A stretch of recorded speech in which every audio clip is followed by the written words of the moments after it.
10 million. By the end of Biden's term, it'll be 11 million. A study by Yale University a few weeks ago, 3 very liberal professors that did the study estimate there's 22 million illegal aliens. So this is a crisis that was created by Biden. It's what he wants. They want unfettered access to the border. They're letting them in. It's a real hardship on the working people of Texas and other border states. And now it's a real hardship on cities that the federal government, as well as the governors of Texas and other states, are sending some of the migrants to those so-called sanctuary cities. Every Sunday from 11, join Michael Portillo. There will be topical discussion, looking at the week before and the week to come. So kick back and relax at 11 a.m. on Sundays on GB News with me, Michael Portillo. GB News, the People's Channel, Britain's news channel. In 2024, GB News is Britain's election channel. So join me, Tom Harwood, for the Rochdale by-election results. From midnight through to 6 a.m, we'll discover the twists and turns of the most unpredictable by-election in a long time. You're not a big fan? He should be celebrating. I mean, I slept during it, you know. We'll be there for every second of it, right through from midnight. Thursday on GB News, Britain's election channel.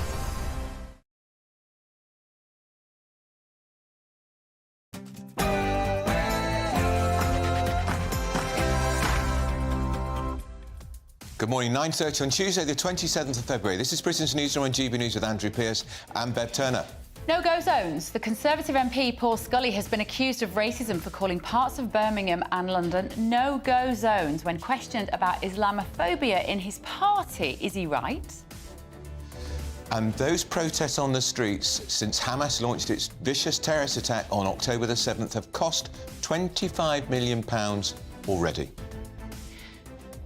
The scourge of misogyny. So pupils could get lessons on calling out the rise of misogyny thanks to influencers like Andrew Tate. This is according to Labour. They're coming up with a plan, but are they taking on the role of parents?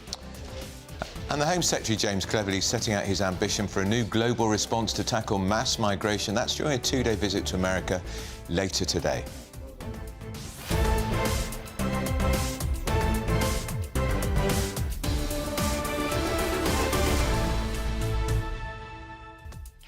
And J.K. Rowling has been hitting back on Twitter this morning, saying that the trans woman murderer is not a woman, because that is exactly how they've been described. On the BBC, in The Guardian, this is the woman, this is the man who's going to a man's prison for murder, and you will remember he skinned alive a cat and fed it into a food processor and filmed it all. One of a weird person, but why are broadcasters saying it's a woman? It's not. Yeah, and why does it matter? GBViews at gbnews.com is the email address. That and a lot more this morning. First, though, your very latest news with Sophia Wensler.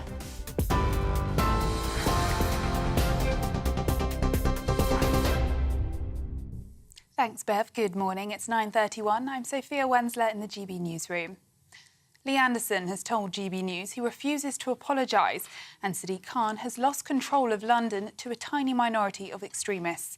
His comments come after the London mayor accused the former Tory deputy chairman of pouring petrol on the flames of Islamophobia. Mr Anderson has admitted his words were clumsy when he previously suggested Islamists had got control of the mayor of London. He said he intended to highlight what he believes is Mr Khan's failure to tackle pro-Palestine protests. Protests are putting unsustainable pressure on police resources, and it's affecting their ability to deal with wider policing priorities. That's a warning from MPs. The Home Affairs Select Committee is calling on the government to give the police more support as marches continue over the Israel-Gaza war. The report found that policing the protests between the 7th of October and the 17th of December last year cost forces nationwide more than £25 million. They suggest making protest organisers give a longer notice period to allow the police to better prepare. And Labour vows to smash misogyny in schools if they win the next general election. The party will give teachers the tools to end the scourge on sexual harassment by young men influenced by online misogyny. As part of the new plans, schoolboys will coach younger male pupils on how to call out misogyny in classrooms. Recent data from Ofsted found the mention of the term sexual harassment in schools grew by more than 3,000% between 2019 and 2022. For the latest stories, sign up to GB News Alerts by scanning the QR code on your screen or go to gbnews.com/alerts. Now it's back to Andrew and Bev.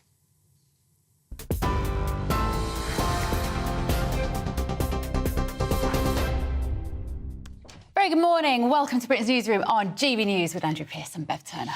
Well, the Tory MP Paul Scully, he's stirred it up, hasn't he? He's been accused of racism after he says parts of Birmingham and London are no-go areas while being questioned about alleged Islamophobia in the Tory party. So he was being interviewed on the BBC after Lee Anderson said that Islamists have got control of London Mayor Sadiq Khan and Keir Starmer. This morning, the actor and comedian Adil Ray has branded Mr Scully as racist. But do you think at home that what Paul Scully said was racist? Has it all been blown out of all proportion? This issue, Andrew, has gained such momentum in the last 24 hours. And I think it's really important that we have frank conversations about what people mean when they talk about Islamophobia or no-go zones, because there is a genuine fear among some people that there are parts of their cities that they do not feel comfortable in.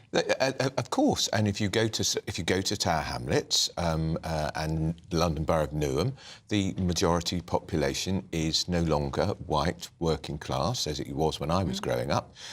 It is Muslim. And the local council, for instance, in Tower Hamlets, is run by a party called Aspire. They are all Bangladeshi Muslim councillors. They've taken control of the council, and that feeds into this idea that people are being edged out. They don't feel at home and at ease in their own communities, and that's really sad. And I think my dad was brought up in the East End of London, and he lived there till he was in his 20s. He'd feel very uncomfortable now in his old manor. He really would.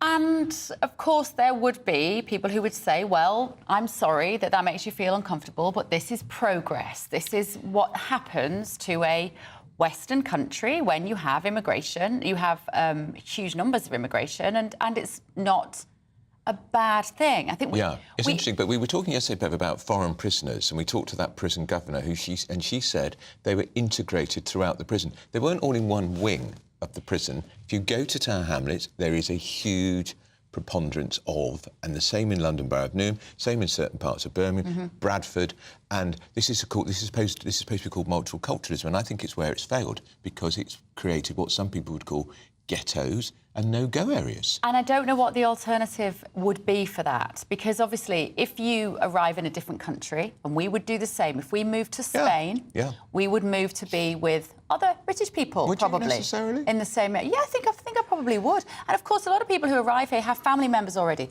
So they will move to those areas. What does that mean in actuality? What are the benefits of that for people, and what are the negatives for people? And that's a conversation we have to be allowed to have without having our language police or people going, you're Islamophobic or you're racist. But, I mean, we saw a few weeks ago a candidate being introduced for a by-election, and the person who was introducing him did half his speech in Urdu. He did? For a British election. I'm sorry, I thought it was an outrage. If there are people in that community who can't speak English, fine, talk to them privately afterwards, but don't do a public speech televised in a language which is not the national language. I just don't think that's right. And that contributes to this idea that we've created areas that are no longer welcoming. So much of this is about language, actually. We'd love to hear from you at home. gbviews@gbnews.com is the email address. Let's go now to our political editor Christopher Hope in Westminster. Good morning, Christopher. For anybody that wasn't fortunate enough to watch Lee Anderson's response to this accusation of Islamophobia on Patrick Christie's show last night with you and with Patrick in the studio, just let people know this morning, what did Lee say in his defence? Yeah, in his defence, and morning to you both, he made clear he wasn't saying that Sadiq Khan was an Islamist. He was concerned about what he saw as a lack of policing on the streets of London in last week's protest, the pro-Palestinian protests in Parliament Square. Sadiq Khan, of course, is the Mayor of London, in charge, therefore, of the Met Police. Notionally, they report him, but of course, they operate on their own. Operationally, they are separate from what the politicians say. But he was defiant. He said he's not going to say sorry. He thinks he's done nothing wrong. He says he's been inundated with support in his WhatsApp groups from other MPs, or Tory MPs. We've seen the front page of the Express today, MPs rallying around Lee Anderson. It's turning into quite a political headache, I think, for the PM, Rishi Sunak, because towards the end I asked him directly, will you join Reform UK? And he said a strange answer. He said he's been on a political journey, by which he means he's a Labour councillor back in 2019, became a Tory MP in that year.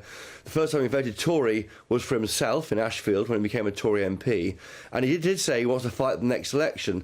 Now, he's now an independent MP, so he either fights as an independent MP or he joins Reform. And I just wonder, and there's just a few suggestions in my social media feed, I wonder whether he might cross the floor and join Reform at some point. Maybe tomorrow, I don't know. He certainly is not ruling out joining Reform UK in the same way he has in the past. And I think it's almost last night's interview was a message to the whips. Get me back in the party or I'll cause you an even bigger headache. It's also a headache for Rishi Sunak, because those voters for whom Reform speaks, which is about tighter borders and less uncontrolled migration, Lee Anderson was just about keeping those people on board. Whereas once Lee Anderson has gone to Reform, then Tories will lose more of their votes to Reform, which Rishi Sunak cannot afford, as we saw in the by-election in the last 2 weeks. Well, the symbolism, Bev, of someone like Lee Anderson joining the Reform UK party, the guy who was described by one journalist as the red wall made flesh, if he walked across and joined the Reform UK party, that would, for me, signal a break with that coalition of support the party won in 2019. A lot of right-wingers look at the top of the Tory party. They don't see anyone from the authentic right, as they would see it, around Rishi Sunak. It's all run by moderate Cameroonites, they would call them. And that's the concern, I think, that the party is narrow casting back into the middle, and meaning people on the right don't feel as though the party speaks for them. And the almost totemic moment might be if Mr Anderson joins the Reform UK party. He's not denying it, he's not saying it's going to happen, but that's one to watch. All right, that's Chris Hope, our political editor. Well, let's go to Birmingham, because the Paul Scully said that parts of Birmingham were no-go areas. We're going to talk to the community campaigner Bishop, Dr Desmond Jadu. Good morning to you. Is Paul Scully right? Parts of Birmingham, I think he was referring particularly to Birmingham Sparkhill, are no-go areas for, presumably, he means white people. I'd like to invite him to come and have a walk with me up Stratford Road, and then he can point out to me where the no-go areas are. I think it's a flippant statement. I think it's divisive. I think it's damaging to community relations. We're all God's children and we're all equal. As far as it's concerned, stigmatising communities is not the way to make political points, and that's what's happened here. And stigmatising a complete community is not the way forward. We're not talking about Muslims here. We're talking about people from the South Asian community.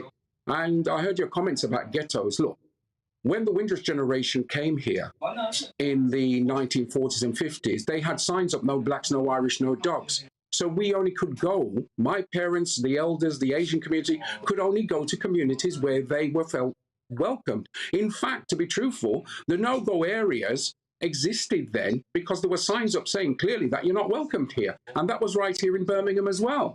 And I think people have now got to be adults. If you're struggling politically, then what you need to be doing is finding a solution to help deal with people that live in these areas.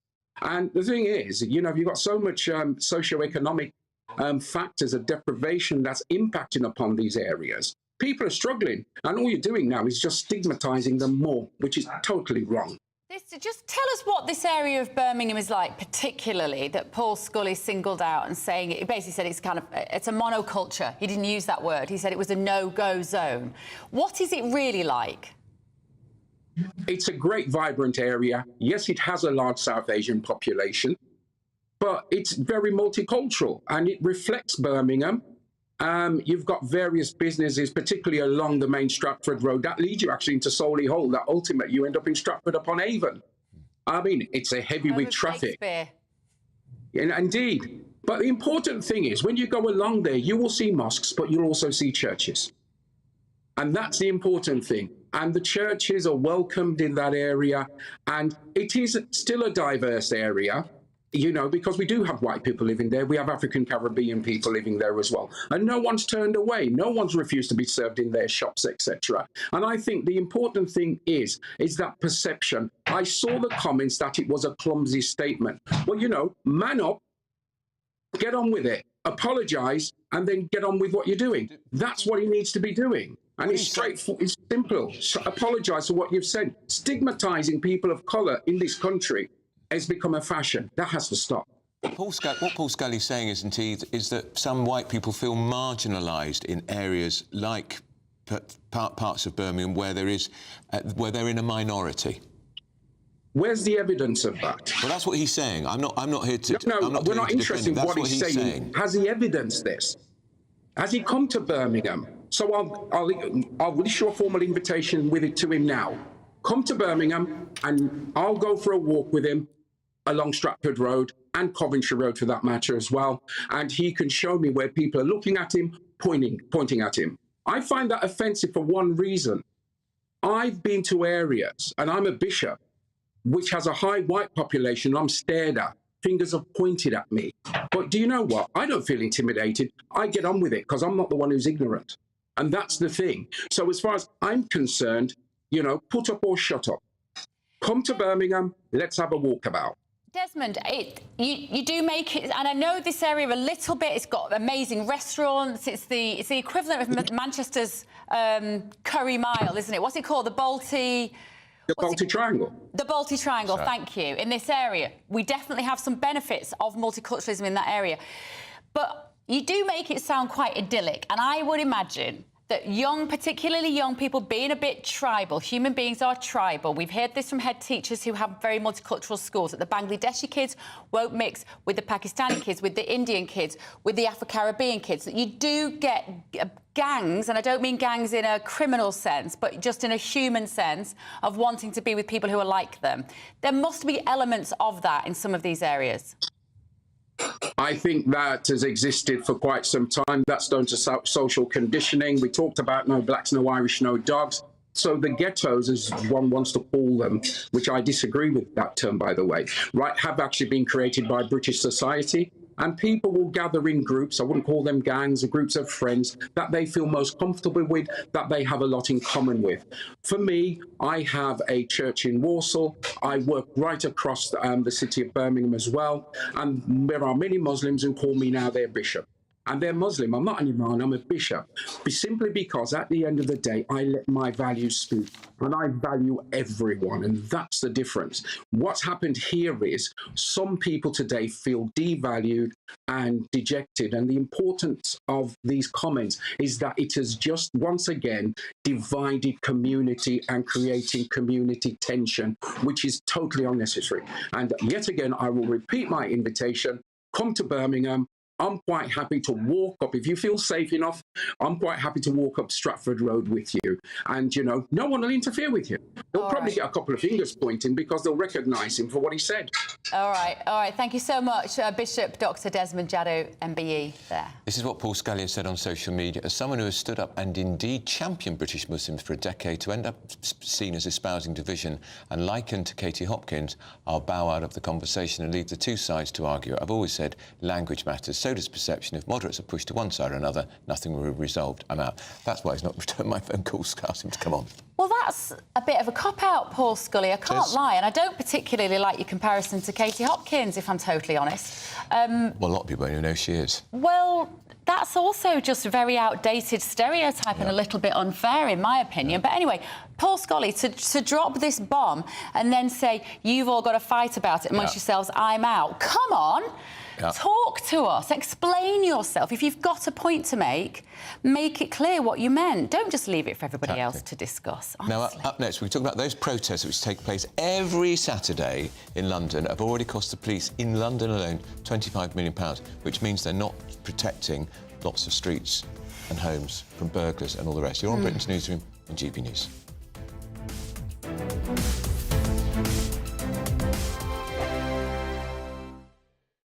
Wake up to the headlines with Headliners every morning at 5 a.m. We treat you to the day's biggest stories before anyone else, 7 days a week. You can catch up on everything you need to know before you've even had your kippers.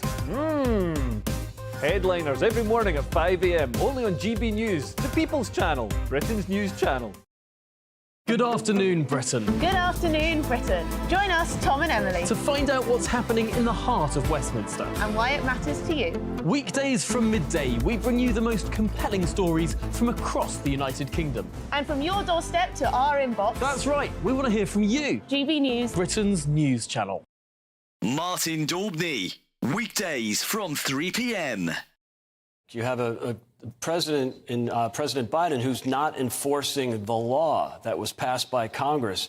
President Obama, criticize him or not, actually enforced the law and was deporting people that had crossed illegally.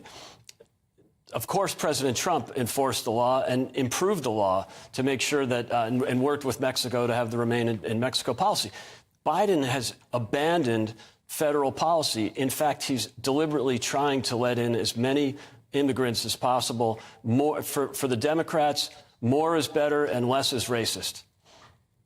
Just astonishing. And the statement that Greg Abbott put out is really feisty stuff. He said the federal government has broken the contract between the United States and the state of Texas. And the eye numbers, Greg, are simply eye-watering. 6 million illegal immigrants have crossed our southern border in just 3 years, Governor Abbott says. That's more than the population of 33 states in the United States. Astonishing numbers. And Martin, that's just Texas. If you add Arizona and other border states, you know, it's pushing 10 million. By the end of Biden's term, it'll be 11 million. A study by Yale University a few weeks ago, 3 very liberal professors that did the study estimate there's 22 million illegal aliens. So this is a crisis that was created by Biden. It's what he wants. They want unfettered access to the border. They're letting them in. It's a real hardship on the working people of Texas and other border states. And now it's a real hardship on cities that the federal government, as well as the governors of Texas and other states, are sending some of the migrants to those so-called sanctuary cities. Every Sunday from 11, join Michael Portillo. There will be topical discussion, looking at the week before and the week to come. So kick back and relax at 11 a.m. on Sundays on GB News with me, Michael Portillo. GB News, the People's Channel, Britain's news channel.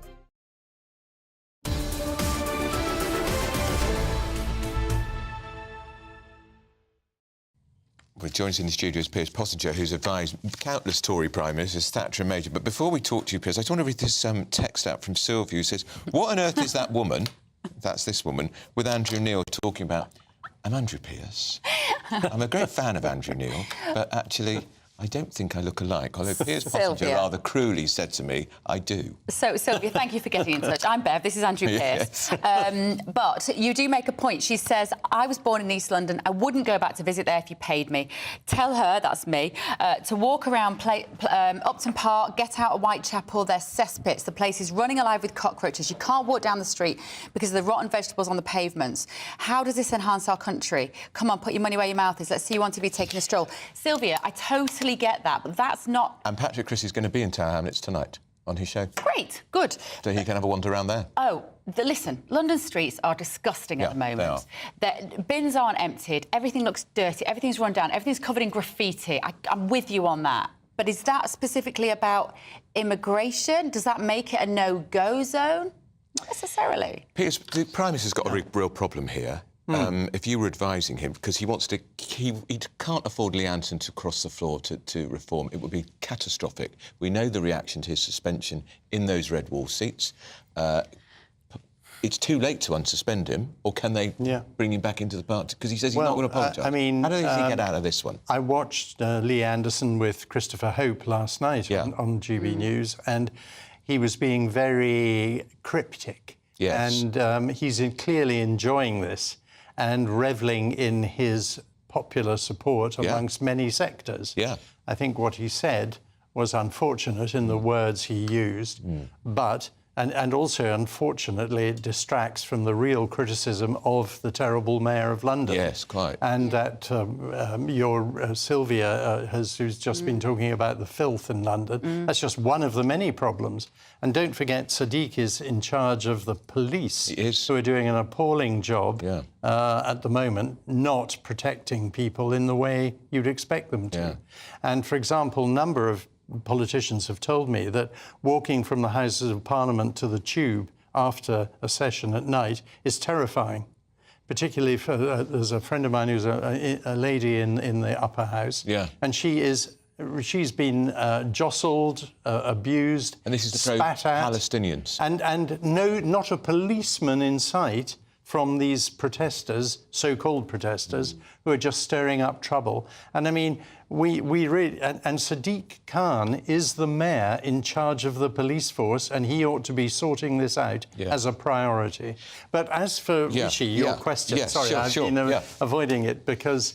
I think he's in a very difficult position. First of all, I mean, you can't accuse him of being racist, really. First of all, he's a Hindu, the first ever Hindu Prime Minister of this country, which I think goes to show that Britain isn't racist, because if it was, we wouldn't have a Hindu Prime Minister. I don't think... and I do think people sometimes confuse racism with terrorist protesting. And these are very different issues. But Rishi protecting Lee Anderson is a difficult one. Don't stay with us. We'll be back in a minute. Got to go to a break. A brighter outlook with Box Solar, sponsors of weather on GB News. Good morning, I'm Alex Burkill here with your latest GB News weather update. There are some patches of fog and freezing fog around first thing this morning, and also a spell of rain currently across parts of Scotland, bringing a wet start here and also for Northern Ireland, and that rain is gradually going to push into parts of England and Wales as we go through the day as well. However, in the southeast, ahead of the rain, it's actually going to stay dry through the daylight hours at least, and once any mist and fog clears away, it should be a mostly fine picture. Behind the rain towards the northwest, particularly across Scotland, there'll be some sunny spells, but also a scattering of showers, and some of these could turn wintry over higher ground, with temperatures generally around average for the time of year. The band of rain is gradually going to make its way southeastwards as we go through the end of the day, but it breaks up, so just bringing a bit more cloud and perhaps a few spots of rain to the southeast to end the day here. Elsewhere and otherwise, we're going to see largely clear skies developing, so again, we're likely to see some fog or freezing fog patches developing as we go through Wednesday morning, as temperatures are likely to dip close to or perhaps even a bit below freezing in prone rural spots. So many places starting tomorrow on a bit of a dry but rather chilly note. However, we are going to see a band of rain, again more rain sweeping its way in from the west, and that is likely to be a bit heavy at times across western parts, with some strong winds in association with this. Meanwhile, in the east-southeast, again it's likely to stay dry, at least during daylight hours. Temperatures are going to be a bit higher than today, many places getting into double figures. That warm feeling inside from Boxed Boilers, sponsors of weather on GB News.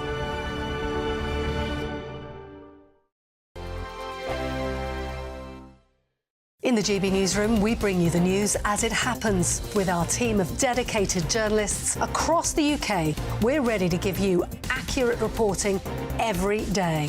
When the news breaks, we'll be there with bulletins on GB News, the People's Channel, Britain's news channel. Lee Anderson's Real World, Fridays from 7 p.m. Dr. Jane Jones, who's the clinical lead for Care After Combat. Yep. Jane, thanks for coming. And just tell me a little bit about your organisation. What do you do? OK, well, thank you for having me here so we can talk about Care After Combat. So we are an organisation, a charity, who work into the prison system, working with military veterans who've somehow got involved with the justice system and... So there's quite a high population of ex-servicemen and women in our prisons. Why is that, do you think? So 2014, the government did a review of who was resident in UK prisons, and what they found were that military veterans are the highest occupational group, and this obviously raises some concerns. Yeah.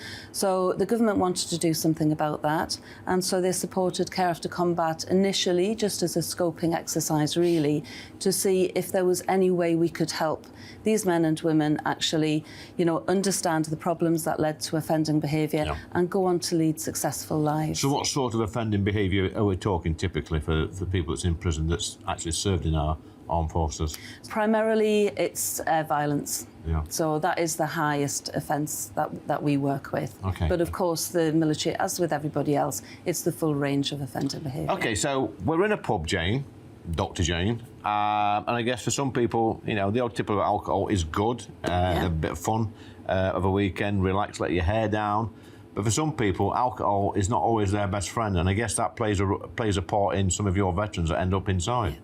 Absolutely. So, speaking from my own experience, a good 2/3 of the people I work with have some kind of mental health problem or mental health difficulty, struggling to either adapt into civilian life or with some of the traumas they've experienced during service. People might self-medicate with alcohol to manage some of those thoughts and feelings. Yeah.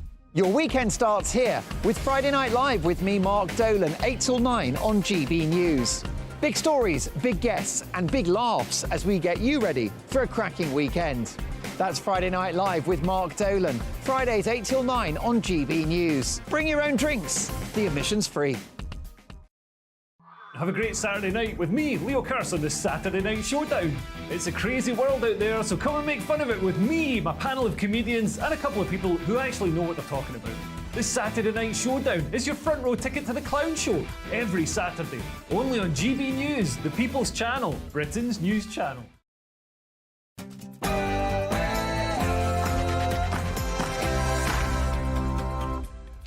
10 a.m. Tuesday, the 27th of February. This is Britain's Newsroom on GB News with me, Bev Turner, and Andrew Pearce. So are there no-go zones? The Tory MP Paul Scully certainly says so, but he's been accused of racism for his sins for saying parts of Birmingham and London are no-go zones when he was questioned about alleged Islamophobia in his party. And those protests on the streets of Britain since Hamas launched its attack on Israel on October the 7th have cost the police force £25 million. Is it worth it? Not our crimes, that's the hashtag going viral on Twitter after many outlets, broadcasters, particularly the BBC, failed to make clear that the convicted murderer and cat killer is a transgender woman and not, as they said, a woman. And the scourge of misogyny. Now, pupils could get lessons on calling out what the Labour Party are calling misogyny. I don't think they've got quite the right word there, though. This is about the rise of influences such as Andrew Tate. It is proposed, as we say, by the Labour Party, but they're also taking on the role of parents. And the Home Secretary, James Cleverly, setting out his ambition for a global response to tackle mass migration. He'll do that during a trip to the United States today.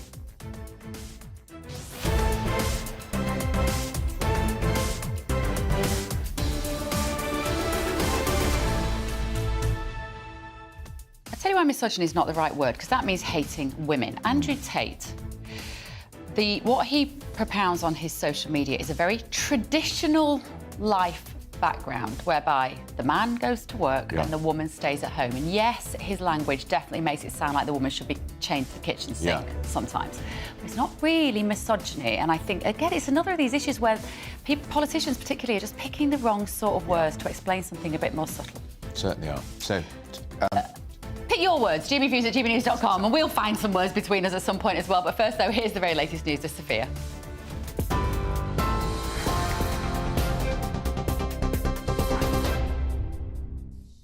Bev, Andrew, thank you. I'm Sophia Wensler from the GB Newsroom at 10:02.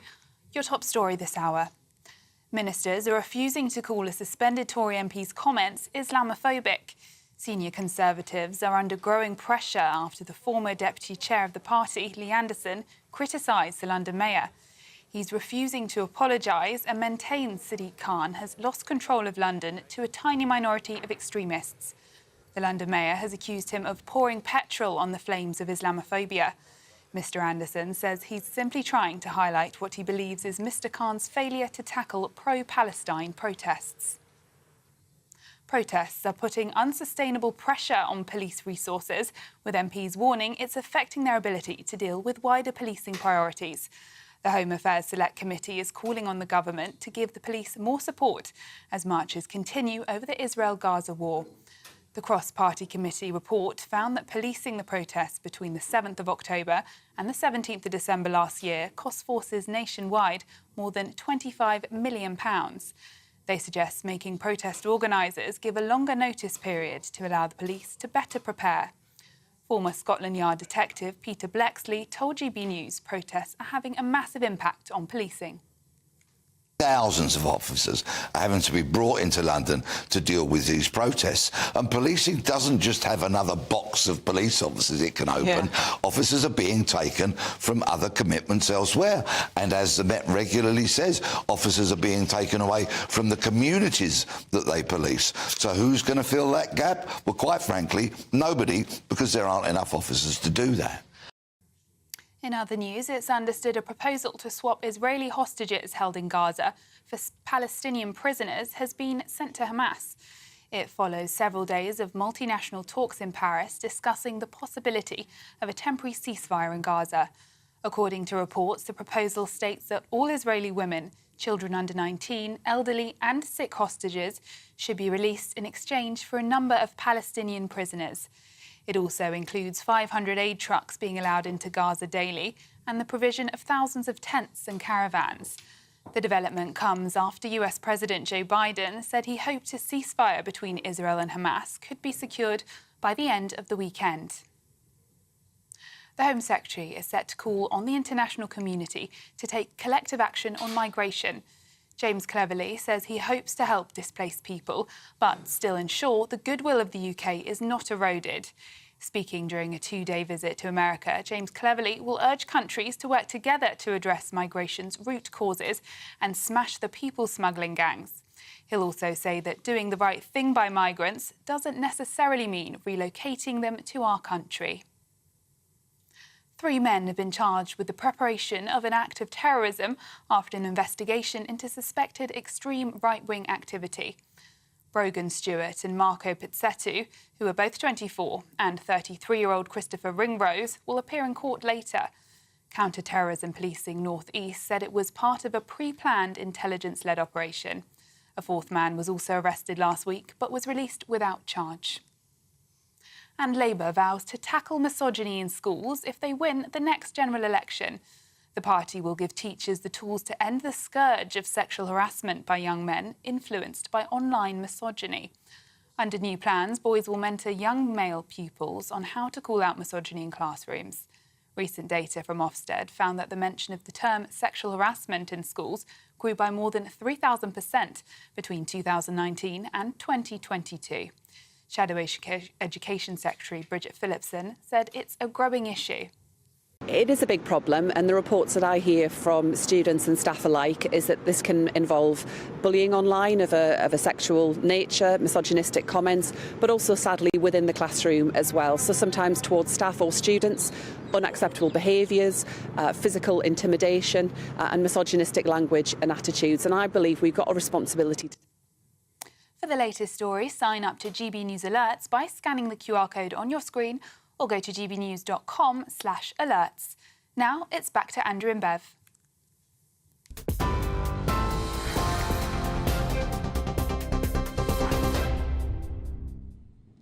Good morning, it's 10:06. This is Britain's Newsroom on GB News. Still got Piers Pottinger with us, and we've got Colville Singh here, who is, of course, a Conservative. Colville, let's talk to you about what Paul Scully said. Are there parts of London and Birmingham that are no-go areas? I don't believe so. You know, everyone can have their own opinion and their own experience, and Paul may have his view. But as a born-bred Londoner, having worked for the Mayor of London, at which point we travel to every corner of London because you do want to see what's going on, and it has been some time since then, we have good, strong communities. We have areas where communities flourish. But I don't think there are any no-goes areas, especially with the amount of gentrification we've seen in and around London. Is there a perception there is, though? That people think, I don't want to go there because it's more ethnic than white people. Think about Tower Hamlets. Yes. London Borough of Newham. 60%. I've seen, whenever I've been to those areas, and I think of places like West London, Southall, where I grew up, high population of Indian, Asian background people. People embrace that. Different cultures, creeds embrace the... Now we're in a generation where the food, the music, the culture is embraced as part of the vibrancy of London, the diversity of London. We are seen as probably the most successful global city when it comes to cultures living jointly together and celebrating each other, enjoying now, whether it's holidays, whether it's the food, whether it's the traditions, the amount of celebrations we have to represent and recognise different communities. I think that's a huge positive. I have not seen... We saw it, Andrew, and you'll remember, you know, the 80s. Yeah. There were areas of London, South London, Brixton comes to mind. Southall, there were riots in the 70s. Right. We do not live in that time or with that kind of tension. And I don't recognise that there are problems where people go. There clearly is tension, though, because even just seeing the public response to what Lee Anderson has said, and it feels like there is a huge division between what we might call, let's say, the political elite, who live in beautiful houses, in areas and they can afford to pick where they want to live, and if they don't want to live in a multicultural area, they don't have to. And those who might have lived in an area for a long time, who feel that they don't recognise their high street because of the types of shops. And perhaps even, you know, we've got roads in London, I'm thinking particularly of like the Edgware Road, where you drive down and actually, funnily enough, you're in also a fog Kensington. of, fog of those puffy But those also pipes. the shisha bars, but also the language on the shops is often in Arabic. That unsettles people, Calvin. We need to somehow work out how to have the conversation about incorporating people from different cultures without alienating those born and bred British. Yes, and I recognise that if some people would feel uncomfortable with that. And actually, let's spread the conversation out from London, because your viewers are not London-centric. Right. Sure. We're talking about Britain here. And I recognise that in some of our cities, there's a very high density of cultures that have emerged in some of our Midlands and northern cities. In the blink of an eye. Within the last 5 to 10 years? I think it's taken a bit longer than that. I think it has taken a bit longer than that. There may have been an acceleration in visibility, but that has been part of, I would say, the success of modern Britain, because then we look at our political establishment, and this is why I have an issue when people say, what is the modern Conservative Party? The modern Conservative Party is the party of Sunak, Cleverly, Sajid Javid, Priti Patel, you know, Priti Patel. And this is the success of a 20-year period where the party changed. I was involved in that change, not as driving it, but definitely of a consequence of it, because that was the sort of thing that Michael Howard, David Cameron, Francis Maude saw the need for the political party, the Conservative Party, to represent all of Britain, and it did do. And that's why it has been and still is the most successful party in this country. What about policing? Because we were talking about policing. There is a real crisis over policing in this country. People don't think the police are doing their job. We saw the disgraceful anti-Semitic trope projected onto Big Ben last week. The police did nothing about it, Piers. And then we see on the front of the Mail today, the Gaza protests mean the police cannot do their job, £25 million. How do they resolve this dilemma? They've got to police these... We've got to allow these marches, haven't we? Because that's democracy. I mean, the trouble is we've got a politicised police force in parts of the country now, with Sadiq Khan, a Labour mayor, in charge of the London Metropolitan Police, for example, which is crazy. London's always had demonstrations and protests going back a long time.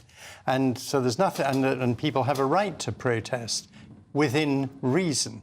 The problem is that's been really, I think, taken far too far by the pro-Palestinian protests happening every weekend. Yeah. And it is costing them a lot of money. But generally, the police seem to have given up on crime, what we would call crime, or I would, things like burglary, theft, breaking into your assault, car. All of this kind of stuff. They admit they're not even bothering to chase them up. Now, something is fundamentally wrong here.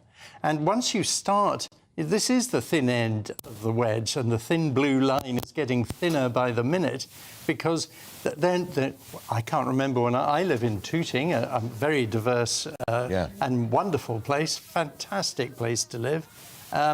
But, I mean, I can't remember when I last saw a policeman on the street just passing by. And as we know, that wonderful town up in the north that had put a policeman back on the beat, one Bobby back on the beat, and he halved crime in a year just by being there and visible. Yeah. But we don't have the police. Now, again, they always talk about money. Everyone always blames they want more money, they want more money. Sometimes you need to actually think about the problem and how you're going to manage the problem rather than just throw money at it. That goes for the police, that goes for the NHS.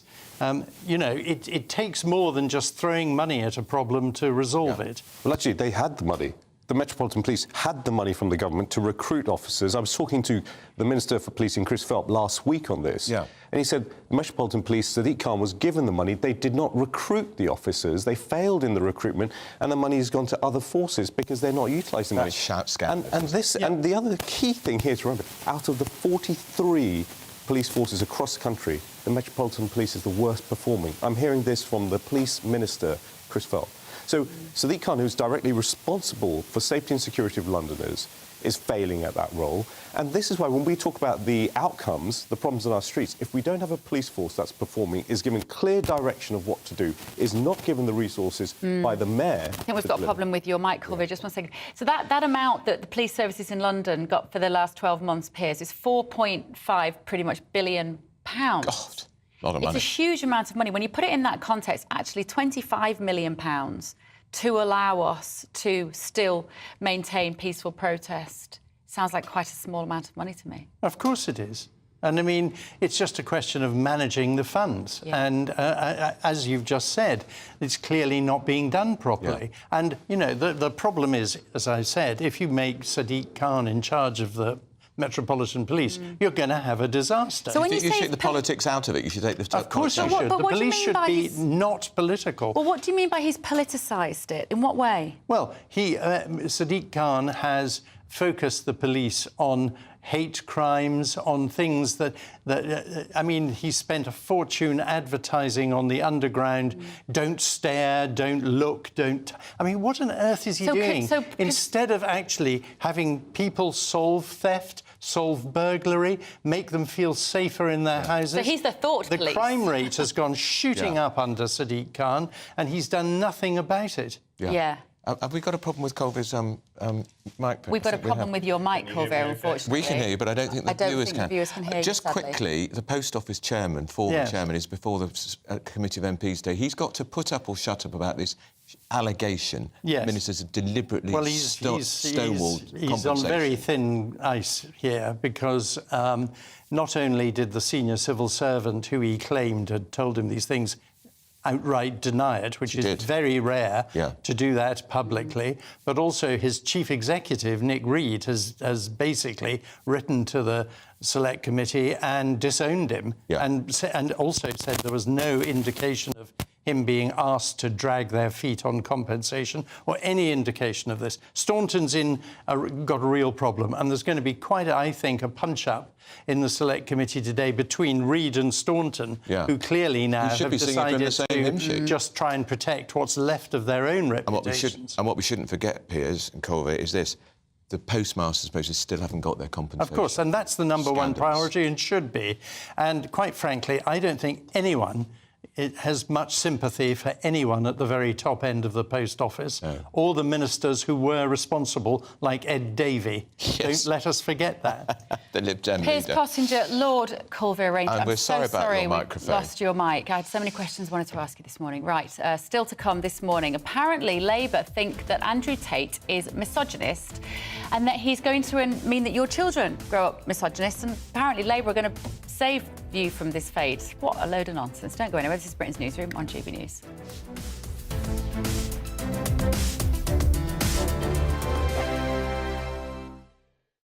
Join us every night on GB News at 11 p.m. for Headliners, which is 3 top comedians going through the next day's news stories, which is exactly what you need, because when the establishment has gone crazy, you need some craziness to make sense of it. Headliners. You don't have to bother reading the newspaper. We've got it covered for you. Every night at 11 p.m. and repeated every morning at 5 a.m. We won't send you to sleep like some of the other paper review shows out there. So join us 11 p.m. every night on GB News. The People's Channel, Britain's news channel. The Camilla Tominey Show, Sunday mornings from 9:30. I appreciate the story isn't in today's papers, but it has been running all week, and it's this row over the use of nitrogen hypoxia to kill this man who was on death row in Alabama. Yeah. And it's been linked back to you, and I wanted to ask you about it because this is intriguing, because you did a television show back in 2015 where you, I believe, tested this method of execution. Just tell me briefly about it, Michael. What happened? I didn't test this method of execution, and it was a bit longer ago than that. But what I did do was test hypoxia. So I tested various ways in which people are killed in the United States, and asked the question as to whether there was a more humane way of doing it. So I was put into hypoxic situations, for example, into a chamber run by the Netherlands Air Force, which simulated what happens if you're in an aircraft at 30,000 feet and suddenly the windows blow out. And what happened to me was that I was almost instantly rendered incapable. As an experiment, I was trying to play with children's toys, putting triangle shapes into triangle spaces, and I was quickly unable to do that. I was asked, what is 9 minus 5? And I said 5. And then the officer who was with me, the Air Force officer who was wearing an oxygen mask, said to me, Michael, put your mask on or you will die. And I was incapable of putting my own mask on. Now, this suggested that hypoxia was very fast acting, and that you had... Obviously, I was in no pain or anything like that. I was just completely unaware. By the way, this is why, if you're on an aircraft and it depressurizes, you must put your own mask on first. But of course, I can't go on and draw conclusions. We did not experiment with nitrogen. But what I can say is it was evident to me that hypoxia renders you incapable almost instantaneously. I think the most exciting bit for me is talking to people. People who I think are ignored often by the major news channels.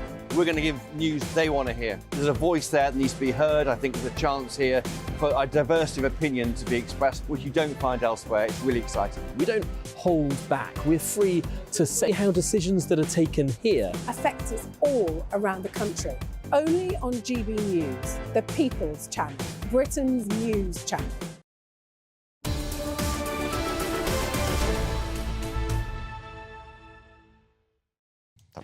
Very good morning. This is Britain's Newsroom with Andrew Pearce and Bev Turner. We've got Nigel Nelson in the studio with us and Tonya Buxton.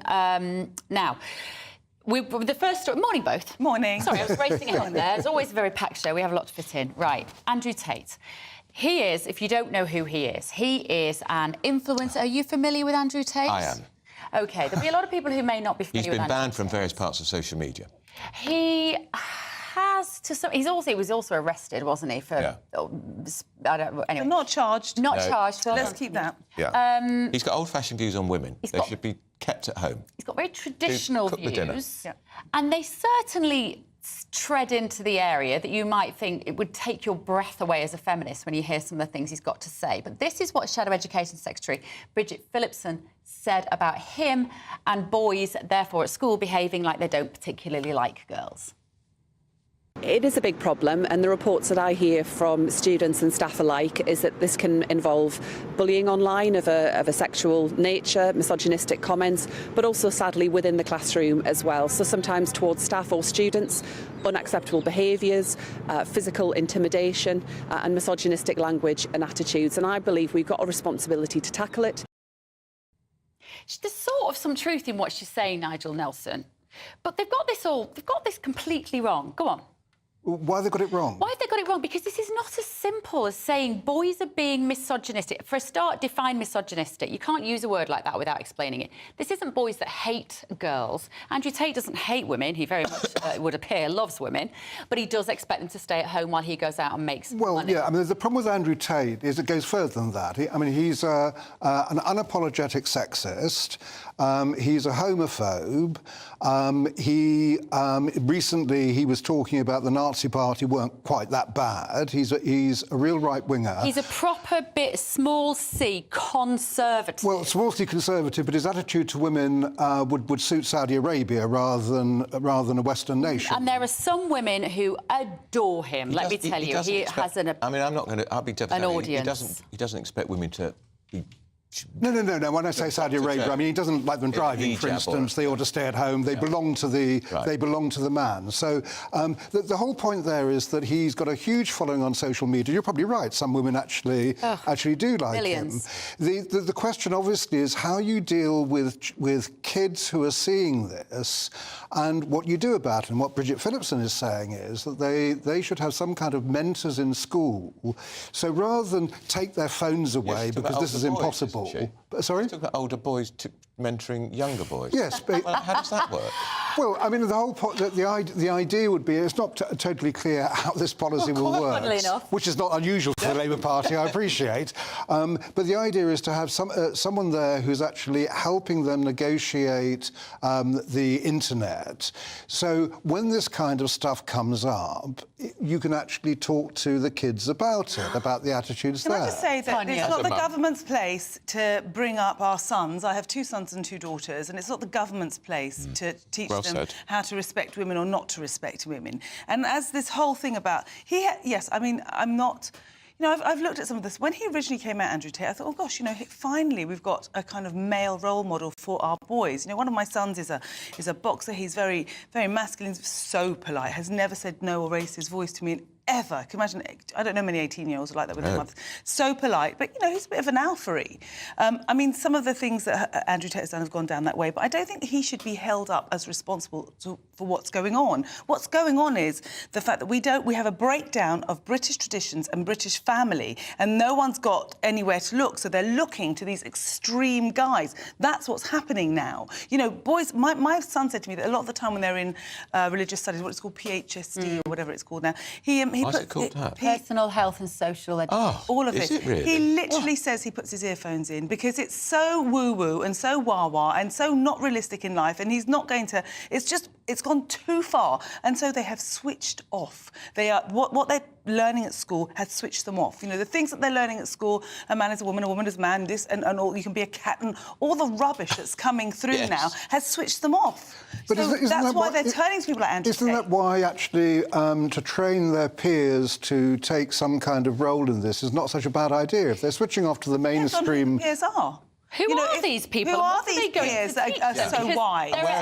Where are they learning it from? Yeah. There are elements of Andrew Tate, as Tony says, he's clean living. He's all about don't drink, he does smoke cigars sometimes. Don't drink, don't do drugs, go to the gym. He says look after your physical and your mental health, work hard. That is a lot of Beverly, can I just say that I know enough girls in their mid-20s now who are sick to death of working, OK, and are sick to death with the fact that they're not sure when they're going to be able to get a decent amount of money, get married, have children, because that's what they want to do.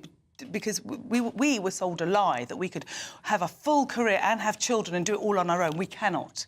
And I know a lot of young girls who would love a man to come in and say, you know, sweetie, you stay at home, you look sexy by the time I get home, cook my dinner and I will provide for everything. I know Is that you? It would not work with my wife. We're sort of joking, but there is a conversation to be had that Tonya explains there brilliantly. There is a conversation that we have to have about roles, and it can be that boys can stay at home, men can stay at home and raise the children, and it can be that women can stay at home and raise the children. Sure. But we have to stop this assumption that you can all do everything. No, I agree with that totally. I mean, this is the whole point, isn't it? That it's not the idea of actually assigning a specific role to a woman or to a man, traditional or not. The whole point is that you should be able to do both things, but not all things, and you're absolutely right there. Call me old-fashioned. I'd rather hear the shadow education Education Secretary talking about how she's going to improve standards in schools. Maths and English. That's what I'd really like to hear her talking about. 100%. Getting kids better with English and arithmetic and improving that. Isn't that what we want to hear from her? We 6 months before a general election? We have the worst uptake of second languages of any other country, I think, in the world. It's just another example of Labour fiddling at the edges. Yeah. I'm afraid. Well, I mean, this is only actually one particular aspect of an education policy. They crowd it in all the papers today. Let's talk about why more kids can't add up. Yeah, but I mean, there's no reason why you can't have this as well as that you improve education. Sure you do. It's virtue signalling. I want to know how she's going to improve education. I'm not interested in how she's going to, get these male role models in, and it's just not going to happen. And also, it's just not going to happen. The other thing is as well, if you want to create young men that feel so good about themselves that they don't have to denigrate women, give those young men ways of feeling good about themselves. That means more sports facilities, more access to drama, more access to music. Make these boys have a strong sense of self-esteem so they don't expect their girlfriend to stay at home while they go to work. That's where they've got it wrong. They're not talking about the psychology of these young men who look at Andrew Tate and go, you know what I want? I want a £100,000 watch, and because it's going to make me feel good about myself. I mean, it's not all about Andrew Tate, but it's not all about Andrew Tate, bear in mind. I mean, all the things that you're talking... She mentioned him has ruined her argument. Yeah. If she had just stuck to the... Well, he's probably one of the most famous influencers around, so that's why he's used as an example. We've got to talk about another influencer, Prince Harry. What is Donald Trump planning? Telegraph have done a very interesting piece about this today, and I think it's fascinating. Yeah, they have. Broadly, what he's doing is he's saying that Harry's on his own when it comes down to his visa application. Yeah. There's a big row going on in America at the moment, a court case happening in which they're trying to make his visa application public and arguing it's in public interest to do so. And the reason for that is that Harry, in his book Spare, confessed to taking marijuana, magic mushrooms and cocaine. That, of course, would be a problem for his visa going into America. Well, it would be a block. Well, not a total block. You can actually, if you're asked on your visa application form, have you taken drugs, and you say yes, there is a possibility of getting a waiver. And the argument at the moment, a rather strange argument going on in the US courts, is that they're saying that his defence is saying, which is supported by President Biden, that just because he's talked about this in a book, it's not proof he took drugs. So he lied in his book? Well, he lied somewhere. So what else did he lie about? It's a bit of a weird defence. I don't think that I would actually employ the lawyers who are doing that. Trump is not going to cut... This is going to cut no ice with Trump. It's going to cut no ice because, of course, Meghan Markle went on to, was it Oprah's show, and said that, if Trump gets voted in as president, I'm going to consider living in Canada. And let's pack her bags. Trump will be packing her bags. And he doesn't care. Ultimately, Harry's a liar. We know he's a liar. He's actually stating now he's a liar. Yeah. He's admitting to it. So, you're a liar once, you're a liar forever. Yeah. And therefore... Well, he's not saying he's a liar. No, that's not quite fair. I think, if you say he's one or the other. That you took cocaine... No, that's right. But then you're saying... You didn't. No, hang on. No, he's not saying that. What he's saying is that he doesn't want his visa application made public. It may say on that visa application he got the waiver having admitted taking drugs. Right. No, I honestly, I would eat my hat if that was the case. I think the case I will buy you a hat for that purpose. You buy me that. But Trump is saying all bets are off if he becomes president. If all bets... Because part of this, he says he disrespected the Queen. Well, I think he feels so upset for the Queen because, if you think about the Queen's last years, they were in turmoil for many reasons, but mainly because of Harry and Meghan. Yeah. I don't think it can have done anything for her health. No. Or the current King's health. Right, Nigel, Tonya, thank you for now. We've got to leave it there for now. We're going to get the very latest headlines with Sophia Wensler. Here she is.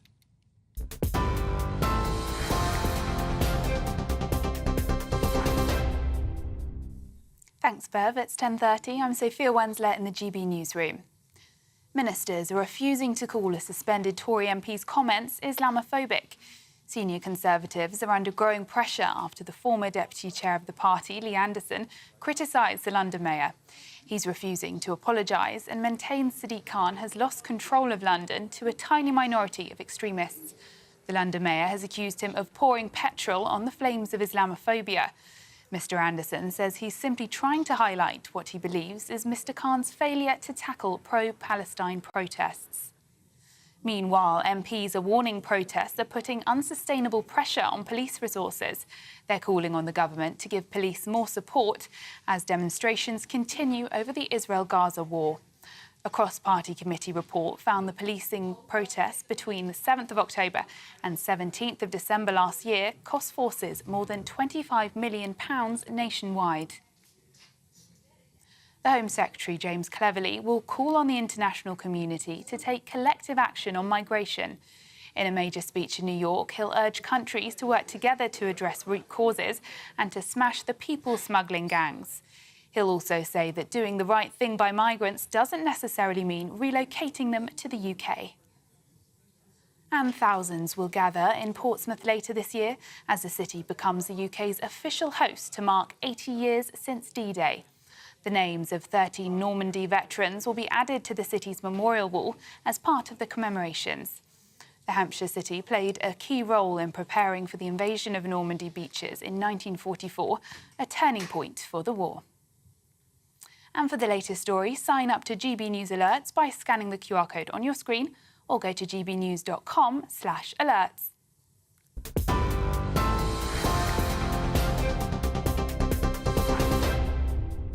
For stunning gold and silver coins you'll always value, Rosland Gold proudly sponsors the GB News Financial Report. And here's a quick snapshot of today's markets. The pound will buy you $1.2676 and €1.1690. The price of gold is £1,605 and 78 pence per ounce. And the FTSE 100's at 7,685 points. Rosland Gold proudly sponsors the GB News Financial Report. Still to come, misgendered murderer, you can say that again, the trans cat killer Scarlett Blake has been described as a woman by many news outlets, especially the BBC. We'll discuss why. But first, in the new GB series, Innovation Britain, we're looking at the success of British manufacturing around the country.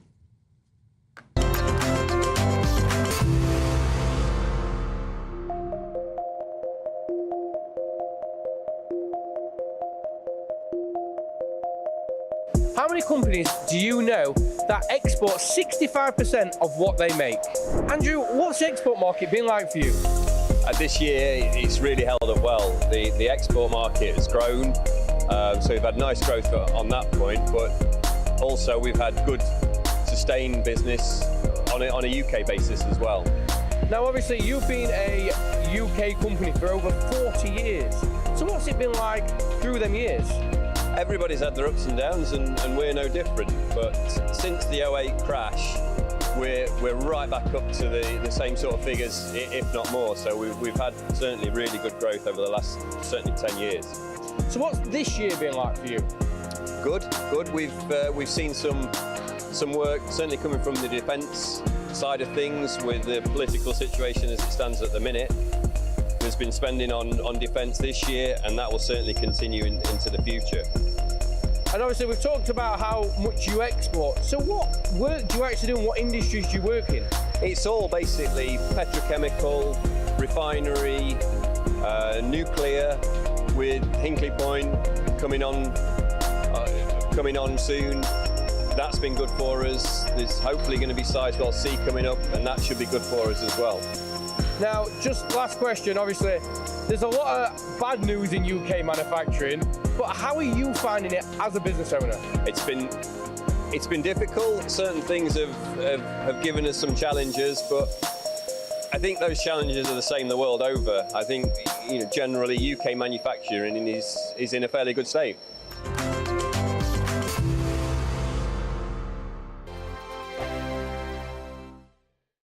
2024, a battleground year. The year the nation decides. As the parties gear up their campaigns for the next general election. Who will be left standing when the British people make one of the biggest decisions of their lives? Who will rise? And who will fall? Let's find out together. For every moment, the highs, the lows, the twists and turns. We'll be with you for every step of this journey. In 2024, GB News is Britain's election channel.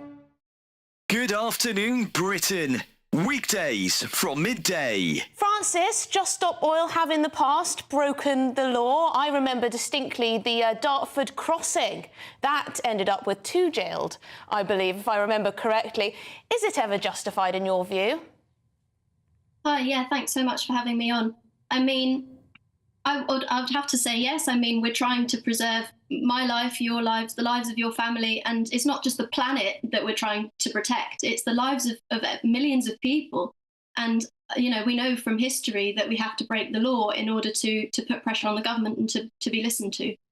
No one would doubt your sincerity in your views. You genuinely believe in what you fight for. But there are others who think differently. For example, there are Islamist extremists who believe that people will go to hell unless they convert to Islam. They will sincerely, perhaps, break the law in order to force people to convert. In their view, they might be saving people's lives for eternity.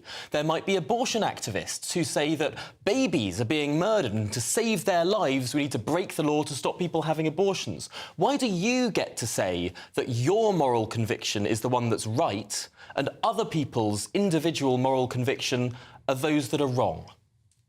So what's really integral to the Just Stop Oil campaign is the fact that it is a non-violent campaign. That's what separates us from the examples that you've just given. We're absolutely dedicated non-violence, both as a tactic and as a principle. So though we might be breaking the law... If individuals take it upon themselves to break the law for whatever their course is, surely the way that we decide what society wants in general is democratic and within the law.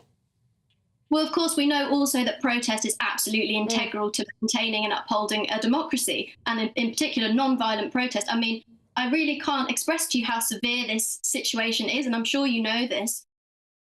I'm Michelle Dewberry, and I'm not here to tell you what to think. I'd much rather hear what you have to say. So, send in your opinions to gbviews@gbnews.com. Keep them clean, and you never know, I might read them out. With my panel here on Jubes & Co, we debate, we get stuck into the issues of the day on a show where all views are welcome, especially yours. GB News, the People's Channel, Britain's news channel.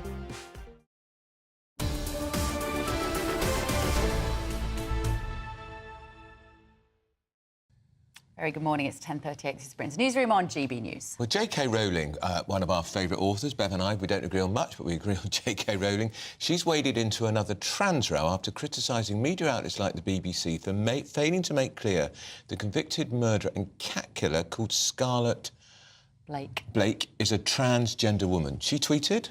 She tweeted, this is not a woman. This is because, if you're listening on the radio, Sky News put out a tweet saying, breaking news, a woman who filmed herself killing a cat before putting the animal in a blender has been jailed. And J.K. Rowling tweeted, this is not a woman. These are #not our crimes. And that, as we saw there, is Scarlett Blake. And Scarlett Blake has been convicted and is going to a prison. For men. Male prison, for men. So let's bring in human rights and LGBT campaigner Peter Tatchell. Good morning, Peter. Great to see you. Thank you so much. You were at the top of the list of the people we wanted to talk to about this today, because we know that you normally launch a very fierce defence of why Scarlett Blake should be called a woman by the media. Explain. Well, I'm a very strong supporter of trans human rights. I think equality and respect for trans people is absolutely paramount. But in this case, I think those media outlets got it wrong.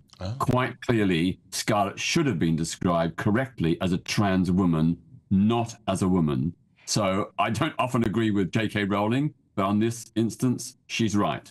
But here we go. So the editor of The Guardian, Peter Tatchell, and the editor of Sky News have probably sat there with their hands in their heads right now saying, Peter Tatchell, it's because of you that we have now changed our linguistic guidebook. So how did they get it wrong and why? Well, it's not because of me. I've never said that trans women are women. I've always said trans women are trans women. Yeah. They are women, but not the same as other women. And that difference needs to be mentioned and emphasized, not exaggerated, not demonized, but it is a difference. And I think there's a clear difference between biological women, that is, women who are women based on their biology, particularly their chromosomal sex, and women who are based on their gender identity. Those are two different things. They're equally valid, but they are different. And in cases where it is relevant, of course, it should be mentioned that someone is trans or not trans. I listened specifically to the news at 1 yesterday, Peter, on the BBC. I listened back to it. So the presenter in the studio referred to Scarlett Blake the whole time as a woman, and the reporter outside the court case, who'd been covering that case day in, day out, woman. No mention at all of transgender women. I think that's actually dishonest reporting. Well, I agree. I agree. We shouldn't make a big hoo-ha over trans people committing crimes, because most crimes are committed not by trans people, but by non-trans people. But when it comes to reporting the facts, it's clear that Scarlett Blake is a trans woman, and that's the way it should be reported. And that's not demonizing trans people, it's just simply stating the facts. And I think if we don't state the facts, then we leave ourselves open to valid criticism. Yeah. So who has got it wrong here? Who and why, Peter, have we got editors of significant media news outlets getting something so factually wrong? Who would be complaining if they described Scarlett Blake as a trans woman? Well, I think the desire to be sensitive and respectful to trans people led to Scarlett being simply described as a woman. The media outlets obviously didn't want to highlight the fact that Scarlett was trans. They didn't want to make that a big issue, so they simply said Scarlett was a woman. Now, I think that was a mistake. Yeah. And it actually feeds the culture wars if we're not honest. You know, trans women are trans women. We need to say that. That's not being disrespectful. It's acknowledging the facts. And if we try and bury the reality, then I think, you know, we're just opening ourselves to valid criticism and concern. And concern. It feeds transphobia if we aren't being honest. Okay. And I'm 100% supporting trans human rights. But I think, you know, in this case, in all cases, a person's biological sex or gender identity, where relevant, needs to be mentioned. Okay. And I think in this particular case, clearly, she was a trans woman. We've got to leave it. Thank you, Peter. Voice of common sense. Yeah, absolutely. Good. Well, hopefully the pendulum swings a little bit. We're back in the studio. We've got your microphone sorted now. Lord Ranger, Coleridge, former Vice Boris Johnson. We were talking about no-go areas earlier, weren't we, Colville? Yes. Can I ask you a personal question? You're a prominent Sikh. What about your own experiences of no-go? How much racism have you experienced? No, I'm very proud to be a born and bred Londoner. This is the city of my birth, and I've had the privilege of working for it as well when I worked for the Met. But growing up in the 80s, it was difficult. We weren't allowed out at night because our parents would be scared about what would happen to us. And under the cover of darkness, you'd be attacked. There could be violence. There were, White gangs. Racists. Yes, racism, pure, blatant racism. Yeah. And you had to live with that. You didn't quite understand why we were restricted, but we knew we wouldn't go out at dark. I wouldn't go to watch, or I wouldn't be allowed by my parents to go and watch my beloved local, then third division team, Brentford. I'm a Tottenham fan, but Brentford were my local club, because they were afraid. Now, Brentford is a great family football club. It has that tradition. But back then in the 80s, it was difficult to be on the terraces and as a young Asian boy with a patka, with a sort of bobble on, and if I was allowed to go, it would be if I went with some white friends. I've had bricks thrown at me in Newcastle when I went on a Sikh camp there. I've been hauled off a plane in Manchester for acting suspiciously at gunpoint. I was particularly concerned at that moment where 6 of Manchester's finest were standing there with guns pointed at me. Now, that was actually post the 9/11 period as well. There's sort of racial profiling going on. But these incidents happened through the 80s and 90s. But what I'm proud about is that they don't happen now. They're not a regular occurrence. People from different communities are not afraid to go out at night, are not afraid to mix, not afraid to go to any other area, to be part of a broader community of Londoners and actually Britain. And I think we have to reflect on how far we've come. Yeah, and it's great we've got a Hindu Prime Minister, we've got you in the House. But I know this, I wrote this story about Lord Woolley. You all know Lord Woolley. He was very involved in the campaign to get more black people to vote. He told me 3 times when he was in the House of Lords, he was confused for a member of staff, and he was asked by a very elderly peer, could you do some photocopying for me, young man?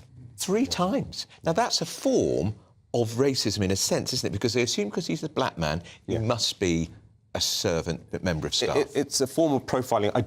I would say I don't think that happens now. That was fairly recently. But Simon Woolley, you know, he was one of the main reasons I got involved in politics, because he and Michael Howard held a speech in Burnley when Michael Howard first became leader of the Conservative Party because of the racial tension that there was there. Yeah. And Michael Howard wanted to confront that. I went up to that speech. I took a day off work. I wasn't politically active. And you could see the extremists from the far right that were there that day. And you have to walk that line to face that kind of anger to get to where we've got now. We faced that down. The only other thing we're dealing with now, we've got these pressure on the Labour MPs and Conservative MPs last week, which literally changed our democratic process in this country because which is not good. Middle East. Yes. We've got a teacher in Batley still in hiding who can't come out because he taught something which the local Islamic community considered to be anti-Muslim. So, as lovely as this sounds, and thank goodness it isn't like the 80s, there are still issues which, let's call them, I don't know, indigenous white Christian people. It's not necessarily about melanin. It's not even necessarily about religion. But those people feel that there is something going on that is making them frightened. I think it's interesting. There will always be what people will think of as a block vote. It used to be said that Labour had the Asian vote. That's right. When I grew up, when I first came out as a Tory, people, my Asian community, would look at me as almost, how dare you? There was a sort of indelible link between us and the Labour Party. Don't ask me why. But I think we're in a new generation where, yes, growing demographics, different communities may feel that they are aligned en masse, in bloc, with a certain... Actually, it's not a party now, it's policy. But I think this is the change of democracy that we have to look to adjust. And our politicians have to be strong to hold on to the policies that they believe in and work with those communities to make sure they understand the policy. We need to. Colville, thank you so much, as always. Very good to see him. Very good right, up next, Prince of Wales has pulled out of attending the memorial service for the late King Constantine of Greece at Windsor Castle due to a personal matter. I'm not sure whether we'll be able to tell you what it is, but we might be able to. This is Britain's Newsroom on GB News.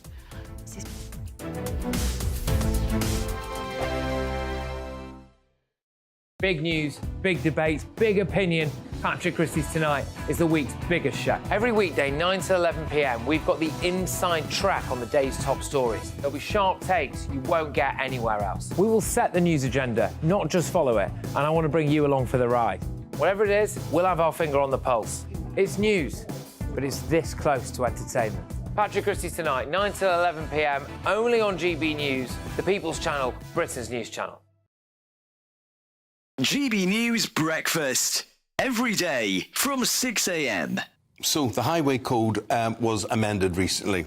Passed me by, but anyway, a new poll suggests this has made no difference to the safety of road users, and I could believe that. Yeah, there was an awful crash in London, wasn't there? A bus and a pedestrian yesterday. Fatality. So we're asking, is the highway code fit for purpose, or should we just scrap it altogether? That's our debate this morning, and we're joined by Danny Kelly. She argues highways are not fit for purpose, and cycling instructor Anna Hughes thinks they are. Good morning to you both. You see, Anna, I think it's a good thing. I think the highway code is a good thing. I just don't think that any of us pay any attention to it, or we should all be tested on it quite regularly, I would have thought. We should have revision courses in it. Yeah, I think you just summed it up, Eamon, by saying the changes passed you by. I actually asked a few of my fellow cyclists and pedestrians, what is classified as vulnerable road users, about this very thing. I said, has the new highway code made things safer for you? And most people said, not at all. Drivers don't know what it is. They don't know what the changes are. They probably don't know what the rules are to start with. And as you've just said, doing refreshers is a really good idea. It's a bit bizarre that we're given a license to operate this quite dangerous machinery, and then we're never tested again, and especially not on the highway code, which is, especially when it changes, why wouldn't we be retested on that or have to do refresher courses on it? You know, there are conflicts on the road, there are fatalities. It makes sense to be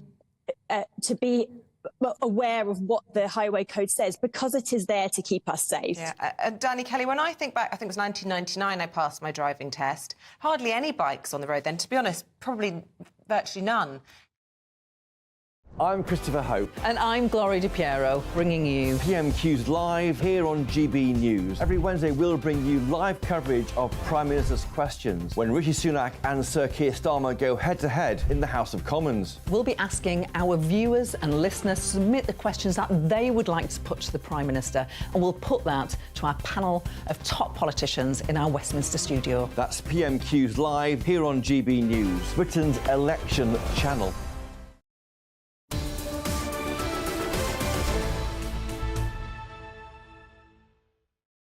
Welcome back. So some breaking news in the last few moments. Prince William has pulled out of his godfather's memorial service for personal reasons. Cameron Walker is here. What do we know? Yeah, really, really odd. Prince William was meant to be doing a reading at St George's Chapel in Windsor, the memorial service, as you say, for his godfather, King Constantine of Greece. The King was also meant to attend, but because of cancer, he's pulled out. But Prince William's pulled out at the very last minute as well, completely unexpectedly. He was meant to be there. I'm assured that the Princess of Wales continues to do well. So she's sick and we still don't know what's wrong with her. No, we don't know what's wrong with her. She's not expected to be in public until Easter. But Kensington Palace have cited a personal reason as to why Prince William has pulled out last minute. Now, they refuse to go into any further detail on that, other than to confirm and reassure us that the princess is fine. But it just seems incredibly strange that something which clearly would have been in the diary for months and months and months for his godfather, where he was due to give a reading, so presumably his name is printed, Prince William's name is printed on the order of service. He's pulled out quite so last minute. And the Queen was very close to King Constantine. He was a great friend. Yeah, and absolutely, and as was the King, because, of course, they were second cousins. King Constantine was also Prince Philip's sailing partner as well in the Olympics, and he was obviously lived in London for 50-odd years when he was deposed in the 1960s from Greece. But it just strikes me that it's incredibly odd that the heir to the throne, bearing in mind his father has cancer, so should be one of the most senior royals going, has pulled out last minute, which means it's probably quite a serious personal issue. And people will now inevitably speculate, has he got a health issue too? Well, exactly. I mean, he may just have a cold or something. And but they would say that. They would normally, if he's got a heavy I mean, cold. you know, we're not living in the COVID era anymore. That used to be the card that people pulled when they wanted to get out of something official. Yeah. You know, if he was ill, surely they would say... Because, maybe they can't say he's unwell, because then everyone goes, they're dropping like flies. Well, exactly, and you mentioned COVID, Bev. Actually, they kept the fact that Prince William had COVID very quiet in 2020. In fact, he was more ill than his father, Prince Charles, when he had it, to stop this panic. And, of course, he had so many health issues with the royal family recently. Even if it is just a cold, and Kensington Palace confirmed that, as you say, we'd all start panicking. Thinking of precedents here, I can't recall such a senior royal pulling out of such a big public event at such short notice. I mean, apart from Queen Elizabeth II in the final years of her life. She was in her late 90s. Yeah. This is a young man who's barely 40. Yeah, usually they do keep calm and carry on. There's no suggestion that it is a health issue, by the way. It could be something totally different. But, of course, the fact then refusing to go into further detail means we're now all speculating as to what it is. That's the trouble. As a parent, and it'll come out, won't it? I'm thinking, what situation, under what circumstances might Prince William pull out of something like this? A security threat? But they would presumably say if it was a security threat? If it was a security threat, then it would affect every other member of the royal family. Windsor Castle is heavily guarded, bearing in mind the Greek royal family is also there. And isn't Queen Camilla going? Not an intelligence. Yes. And Queen Camilla will be Queen Camilla's leading it, according to So then, as a dad of young kids, the only situation under which you might put, if you've got an issue with a child, possibly. and you say, you know, it could be that, you know, especially if your missus is incapacitated or recovering from something, and you feel but they've got nannies coming out of. Anyway, he's a hands-on dad, and she's a hands-on mum. Yeah, they are, and they've got, you know, her mum's pretty good. Thank you, Cameron. Well, watch this space if you hear anything else. Keep us informed. Right, a lot more still to come. Paul Scully has said that parts of Birmingham and London are no-go zones. Is he right? A brighter outlook with Box Solar, sponsors of weather on GB News. Hello there, welcome to your latest GB News weather update with me, Annie, from the Met Office. It will be a cloudy day for most of us. There will be some hazy sunshine across the south and east, however, but we do have a weather front pushing into parts of northern England and North Wales. That will bring a spell of wetter weather through the rest of the afternoon. Behind it, though, it will turn brighter for parts of Northern Ireland and Scotland, but there are some blustery showers to come. Those showers will fall as snow over the hills of Scotland as well. That rain will sink into more southern areas of Wales and parts of the Midlands by later on this afternoon. But ahead of it, across the south and east, as I said, it will stay dry through much of the day. Sunshine will be more limited than yesterday, but it will be fairly hazy too when you do see it. We'll still feel cold though, highs of only 8 or 9 degrees, and that cold feel will continue once again tonight. That spell of slightly wetter weather will push into the southeast, but rain will be fairly limited on that, and it will turn drier as the night goes on. There'll be more extensive mist and fog by tomorrow morning, particularly for central and southern areas of England, as well as some eastern areas of Scotland. And so with a bit more cloud around, frost will be more limited, but it will still feel rather chilly to start on Wednesday. The best of the sunshine through Wednesday will be across eastern areas through the morning. As the day progresses, a band of wet weather will push in from the west. They'll be most persistent over the high ground of Wales and northwest England, as well as parts of Scotland. But for all of us, it will be feeling much milder tomorrow than today. See you later on.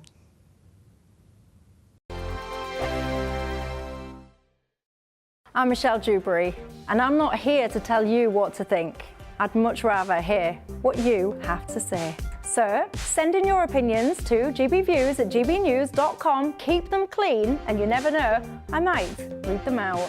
With my panel here on Jubes & Co, we debate, we get stuck into the issues of the day on a show where all views are welcome, especially yours. GB News, the People's Channel, Britain's news channel. Patrick Christie's Tonight. Weekdays from 9 p.m. Mike Freer joins me now. Mike, thank you very much for coming into the studio. Thank you for inviting me. Firstly, how are you? It's been a busy day, and it's been quite a traumatic experience. It's a real wrench to walk away from a job that you love, but also a constituency that you've become. You know, I live there; it's my home, and I regard many of my constituents as friends, and it is an amazing place. And to walk away from that is really quite. It's quite an emotional wrench to think this was a job I loved, but unfortunately I can't do it anymore. Can you talk me through the process? Because you mentioned about the alleged arson attack, etc., being the final straw, but this has been a really quite vile journey to get to this point. So what kind of threats have you had? What's that look like? Well, like every MP, I mean, you day in, day out, you get abusive emails, you get low-level stuff that, whether we should accept it, but we do, it's graffiti, it's things like, in the past I've had a mock Molotov cocktail left on the office door, meaning we had to evacuate the whole building. I've come out of my house and found a note on my car. Where I live is common knowledge, but what I drive is less so. And it's a few weeks after John Mann had the wheel nuts on his car tampered with. So that all kind of makes you get a bit, what on earth's going on. But I've had 2 run-ins with the organisation that was Muslims Against Crusades, and people like Anjem Chowdhury, who was behind that organisation, been to prison. But online it said, I used to do surgery in mosques, so I wanted to go out and see people. And online, it's a picture of me saying, you're not welcome in our mosque, let Stephen Timms be a pointed reminder. So it's not very subtle. Well, just for our viewers and listeners who might not remember that, Stephen Timms, of course, was stabbed by a woman who'd been radicalised. Thank heavens he survived. So it was a very unsubtle. Tired of the usual focus-tested, pre-prepared Westminster runaround? Well, so am I. So you want higher taxes? Is your department to blame for this? Are you rethinking this policy? Every Sunday at 9:30, I'll be sitting down with those in power to get the truth about the issues affecting you.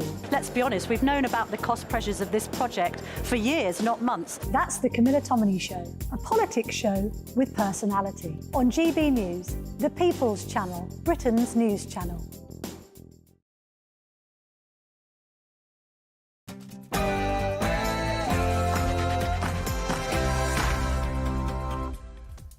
It's 11 a.m. on Tuesday, the 27th of February. This is Britain's Newsroom on GB News with Andrew Pearce and Bev Turner. Thank you for joining us this morning. So, no-go zones. The Conservative MP Paul Scully has been accused of racism for calling parts of Birmingham and London no-go zones when questioned about Islamophobia in his party. Protests on the streets of Britain, especially London, since Hamas launched those deadly terror attacks on October the 7th. They've cost £25 million. Of course, they're diverting police away from everyday policing. Home Secretary James Cleverly will set out his ambition for a new global response to tackle mass migration during a 2-day visit to America later today. We're going to have the latest, and what might that plan look like? and the scourge of misogyny. Pupils could get lessons on calling out misogyny. This is a plan proposed by Labour. Are they taking on the role of parents?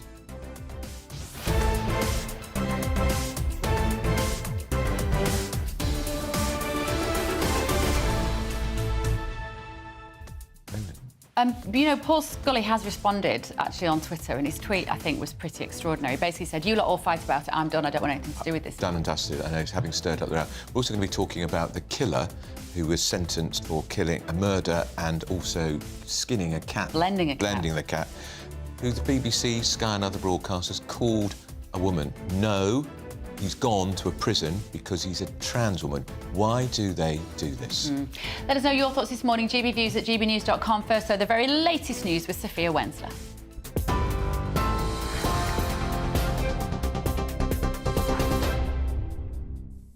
Thanks, Bev. Good morning. It's 11 o'clock. I'm Sophia Wensler in the GB Newsroom. Ministers are refusing to call a suspended Tory MP's comments Islamophobic.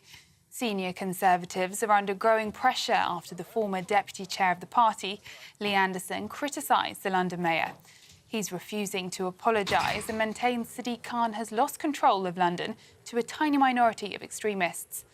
The London mayor has accused him of pouring petrol on the flames of Islamophobia. Mr Anderson says he's simply trying to highlight what he believes is Mr Khan's failure to tackle pro-Palestine protests.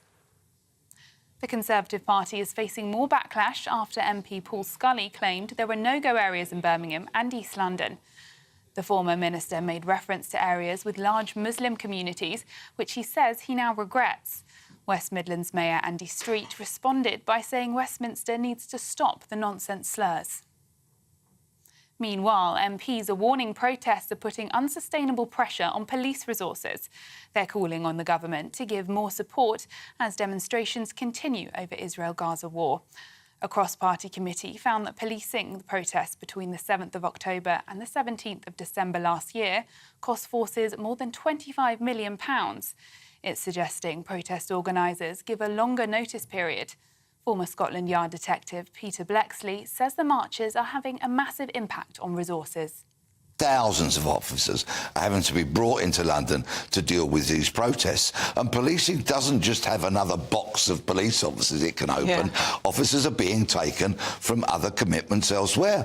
And as the Met regularly says, officers are being taken away from the communities that they police. So who's going to fill that gap? Well, quite frankly, nobody, because there aren't enough officers to do that. In other news, there's been no breakthrough on negotiations for a Gaza ceasefire, but Qatar says it remains optimistic. It's after a proposal to swap Israeli hostages held in Gaza for Palestinian prisoners. It was sent to Hamas. Several days of multinational talks have been held in Paris discussing the possibility of a temporary truce. Reports suggest the deal would see all Israeli women, children under 19, elderly and sick hostages released in exchange for a number of Palestinian prisoners. Underwater experts who supported the search for Nicola Bulley are joining the operation to find a young boy who fell into the river in Leicester. 2-year-old Zylo Mazaruva fell into the River Soar near 9 days ago whilst out with his family in the Anstone Meadows area of the city. The same private company was involved in a 3-week search of the River Wye last year after mother of 2 Nicola Bulley disappeared. Zylo's parents described their son as a cheeky, funny boy who is a bundle of joy. 3 men have been charged with the preparation of an act of terrorism after an investigation into a suspected extreme right-wing activity. Brogan Stewart and Marco Pizzetto, who are both 24, and 33-year-old Christopher Ringrose will appear in court later. Counter-terrorism policing North East said it was part of a pre-planned intelligence-led operation. A 4th man was also arrested last week but was released without charge. The Home Secretary, James Cleverly, will call on the international community to take collective action on migration. In a major speech in New York, he'll urge countries to work together to address root causes and to smash the people smuggling gangs.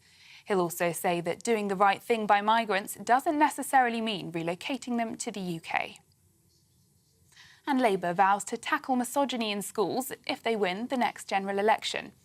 The party will give teachers the tools to end the scourge of sexual harassment by young men influenced by online misogyny.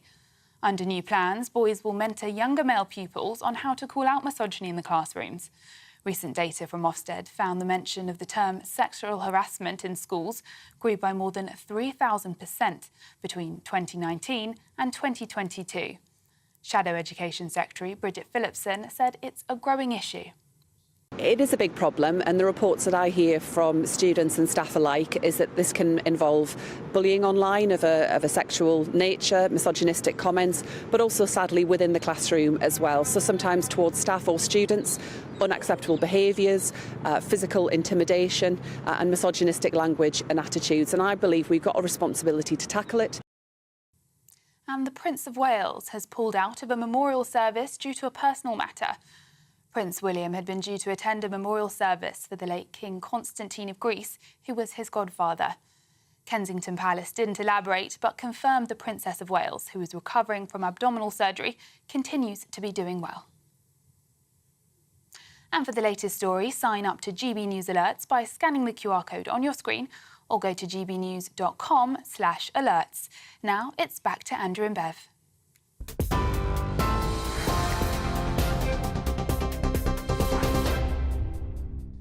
11:06 with Britain's Newsroom on GBNews with Andrew Pearce and Bev Turner. So the Tory MP Paul Scully has been accused of racism after calling parts of Birmingham and London no-go zones while being questioned about alleged Islamophobia in his party. He was being interviewed on the BBC after Lee Anderson, our own Lee Anderson, of course, said Islamists have got control of London Mayor Sadiq Khan and the Labour leader Keir Starmer. This morning, the actor and comedian Adil Ray branded Mr Scully a racist. And in response to the criticism, Paul Scully MP has said this on Twitter.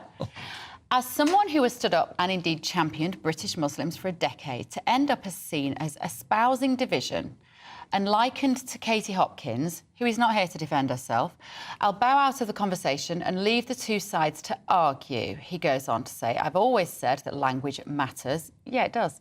So does perception. And if moderates are pushed to one side or another, nothing will be resolved. I'm out. So joining us in the studio now is political editor of HuffPost, Kevin Schofield. Hello. That is an extraordinary tweet, isn't it? He's just dug himself. It's for me. Then he's made a word. Like, for me, it's also don't criticise a woman who's not there to defend herself as well. So she's some, you know, she deserves a kicking as well. Well, what is it they say in politics? If you're explaining, you're losing. Yeah. If he's having to go back and explain what he meant, and then just say, "Oh, forget it. I'm not even going to engage anymore." Away from the scene of battle, leaving all the corpses trading in his wake. Absolutely extraordinary. I mean, I don't know what gave him the knowledge and the experience to say that there's no-go zones in Birmingham. Unless you're absolutely 100% sure of what you're saying, don't say it. You know, you've got the mayor, the Tory mayor of Birmingham, then comes out and says, "You're talking absolute nonsense." The question we want to ask Paul Scully is, when did you last go to Birmingham? When did you last go to Birmingham? Yeah, or Tower Hamlets, because he's the MP for Leafy Surbiton, somewhere like that, which is Cheam.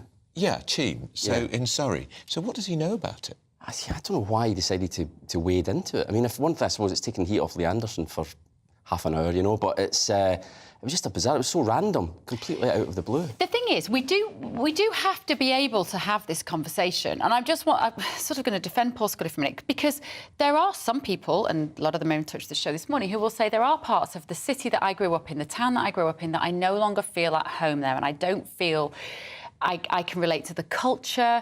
I feel like there are gangs of young men with hoods on all the time and masks on their faces. I don't feel safe. If that's what he's talking about, if he's talking about crime, if he's talking about poverty, if that happens to coincide with multiculturalism, then say that. Yeah, it was because of the context of what he was talking about. He was talking about Islamophobia and anti-Muslim hatred, and the row, obviously, over Lee Anderson.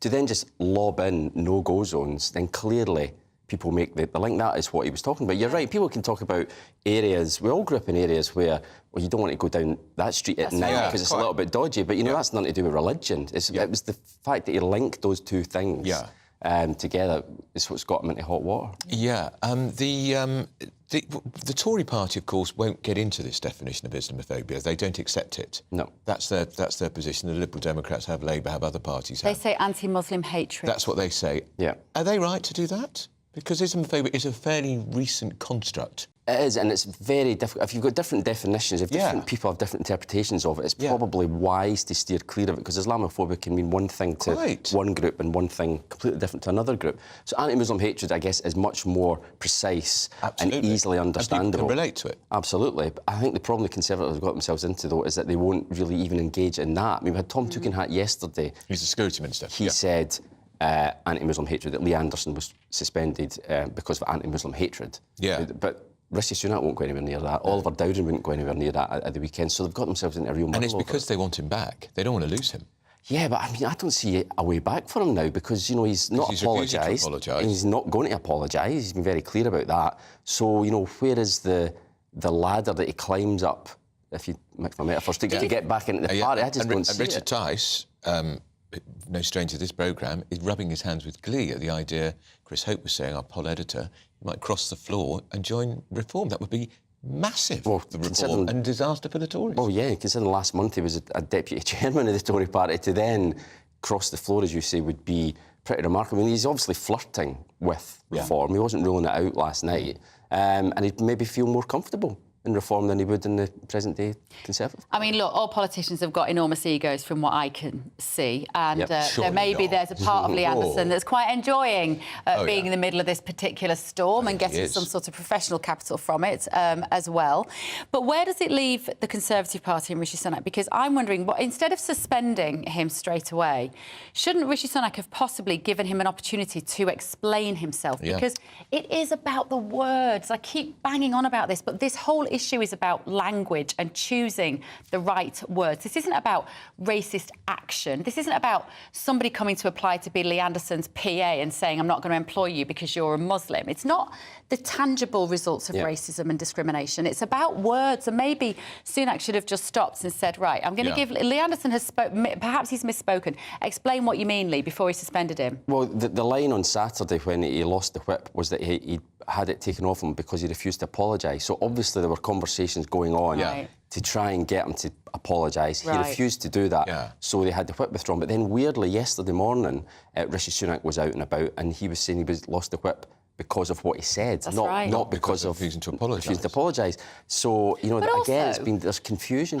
It's just poor parenting. Honestly, I sometimes think some of these MPs need to go to parent school, because you don't just get your child to say sorry if they don't mean it. There's no point saying to Lee Anderson, say sorry, say sorry, say sorry. If his heart isn't in it, he has to speak from the heart and he has to represent his own values. All he said is the language he used was clumsy. Which it was, there's no doubt. I mean, it was a conspiracy theory, really. What he was saying was that, you know, that Sadiq Khan is controlled by Islamists. We shouldn't forget he also said it of Keir Starmer too, the Labour leader. Well, he did, that's right, yeah. That's got forgotten in a way. Everybody wants to say racist. Well, he's saying it about a white man too, the Labour leader. Yeah, but the fact he said about Sadiq Khan, that's what got him into trouble. But also, is this a word of Islamists? Does he understand the difference between something that is Islamic and something that is Islamist? Does he understand... An Islamist wants to create a caliphate in this country. And he might have a point about nepotism. He might have a point. Maybe Sadiq Khan has handed out jobs or contracts to his mates, as every politician throughout history has always done. Unless he's got proof of that, then don't, for heaven's sake, go on TV and say it. You know, you're just asking for trouble. Again, it comes back to using the right language. Are the Labour Party revelling in this, enjoying this? Because it's taken the heat off them over anti-Semitism. But that could all change, because we've got a by-election coming up this week, which could produce... We're going to be there morning, noon and night, GB News. Well, yeah, we fully expect George Galloway, remarkably, to make yet another political comeback. And you've got Labour people saying, go out to Labour voters and spoil your ballot paper. So they're pretty much... Well, they've obviously written it off because they've withdrawn support from their candidate. And we've asked Labour MPs on this programme, who would you tell people to vote for in that by-election? And they can't say. Well, there's no one. You know, they can't turn around and say, well, vote... they can't vote for Azhar Ali because they've withdrawn support from. They can't say vote Lib Dem because the Lib Dems would absolutely love that. They're never in a million years going to say vote for George Galloway. So, right. You know, it's a mess. We are going to tell you who the candidates are for the Rochdale by-election.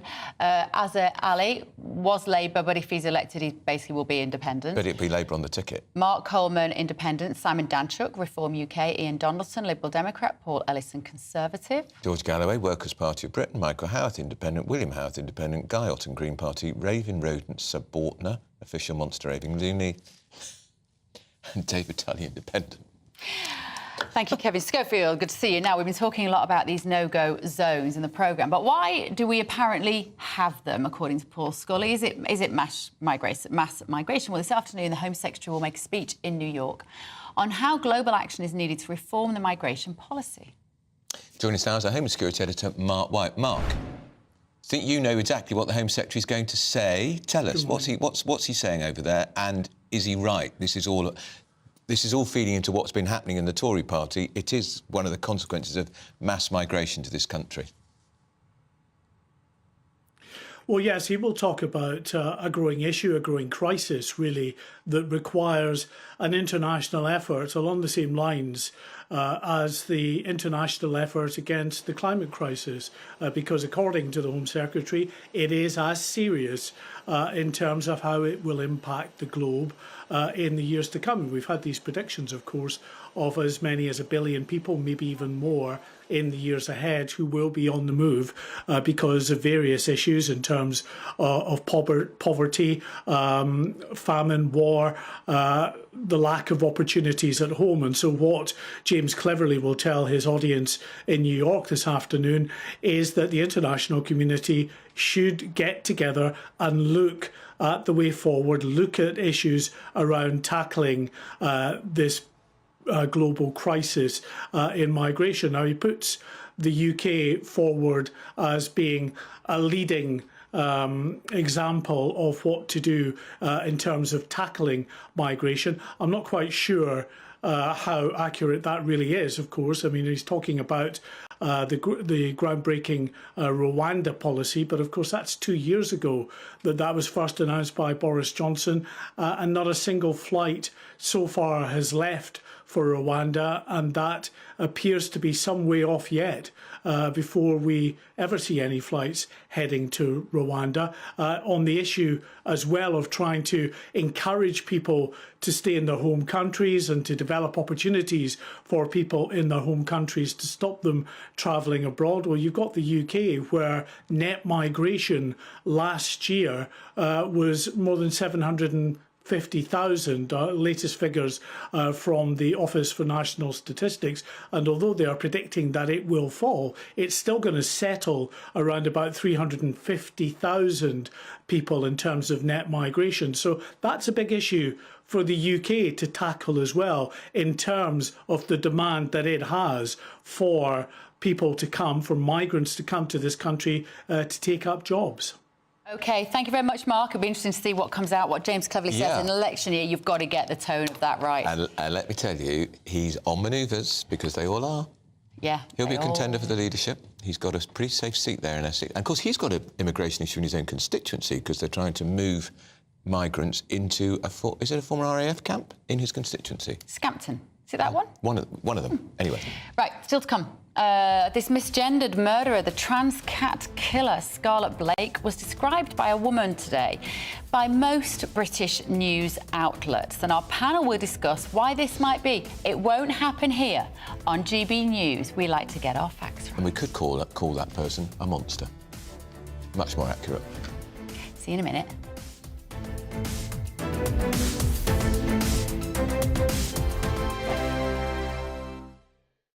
2024, a battleground year. The year the nation decides. As the parties gear up their campaigns for the next general election. Who will be left standing when the British people make one of the biggest decisions of their lives? Who will rise? And who will fall? Let's find out together. For every moment, the highs, the lows, the twists and turns. We'll be with you for every step of this journey. In 2024, GB News is Britain's election channel.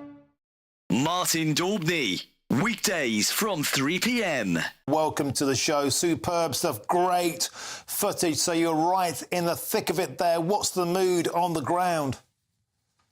Well, I've left there now. I've actually now come to that EU Council summit that I was talking about.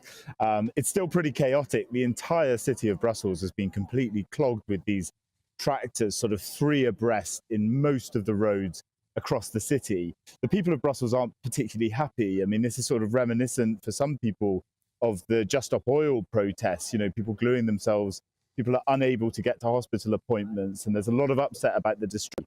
But on the other side, there's also the protests, which the farmers are saying that EU green laws simply are not able to fit with what they need to do to keep their businesses going. And just before the protests happened, we saw the European Commission actually make some concessions to the farmers' protests.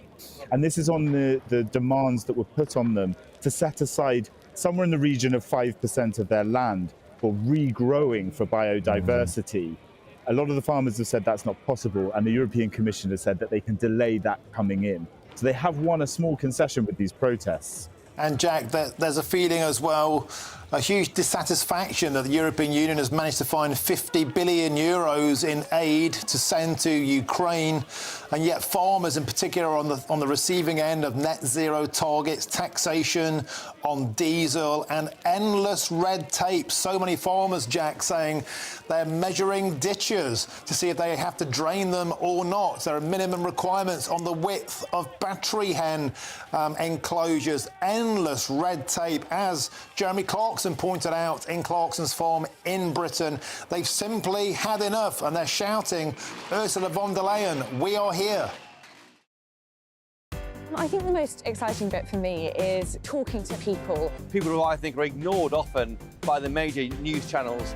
We're going to give news they want to hear. There's a voice there that needs to be heard. I think there's a chance here for a diversity of opinion to be expressed, which you don't find elsewhere. It's really exciting. We don't hold back. We're free to say how decisions that are taken here affect us all around the country. Only on GB News, the People's Channel, Britain's news channel.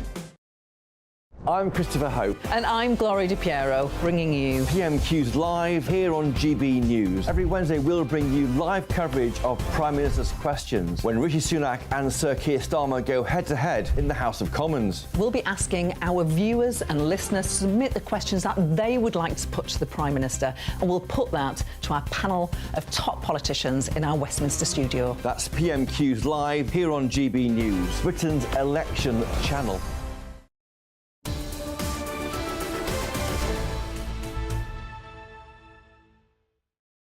(11:22). We've got the panel still with us. Nigel Nelson, Antonia Buxton. Right, do you want to talk about whether it's... so I've got the giggles. That was all right. It was rather lovely, wasn't it? Antonia Buxton and Nigel Nelson. It was quite calm for once. It's normally... it wasn't like, right, let's go for it. We're normally at flusterbuster at this point. But, right, Nigel, this trans woman killer, Scarlett Blake... Yeah. Described by The Guardian, Sky News. In fact, BBC. The Guardian journalist has resigned over the fact that the newspaper insisted on calling Scarlett Blake a woman because the female journalist said this is not factually accurate. Why? We've had Peter Tatchell saying that they don't have to call this person a woman. Well, he said they should have called her a trans woman. Well, I mean, certainly in the reports that I've seen, the Sky report you mentioned, I've just checked the BBC website, they're mentioning that she is transgender. Well, that's changed then, because I play back the 1 o'clock news. Right. And it included the report from the studio and from outside the court, and not once did they say that she was... the killer was described as a woman killer. Well, all the way through these reports, including the Daily Mail, that she is described as a woman, right. Which is because she is a woman, and the fact she is transgender has absolutely no bearing on the case that was being tried.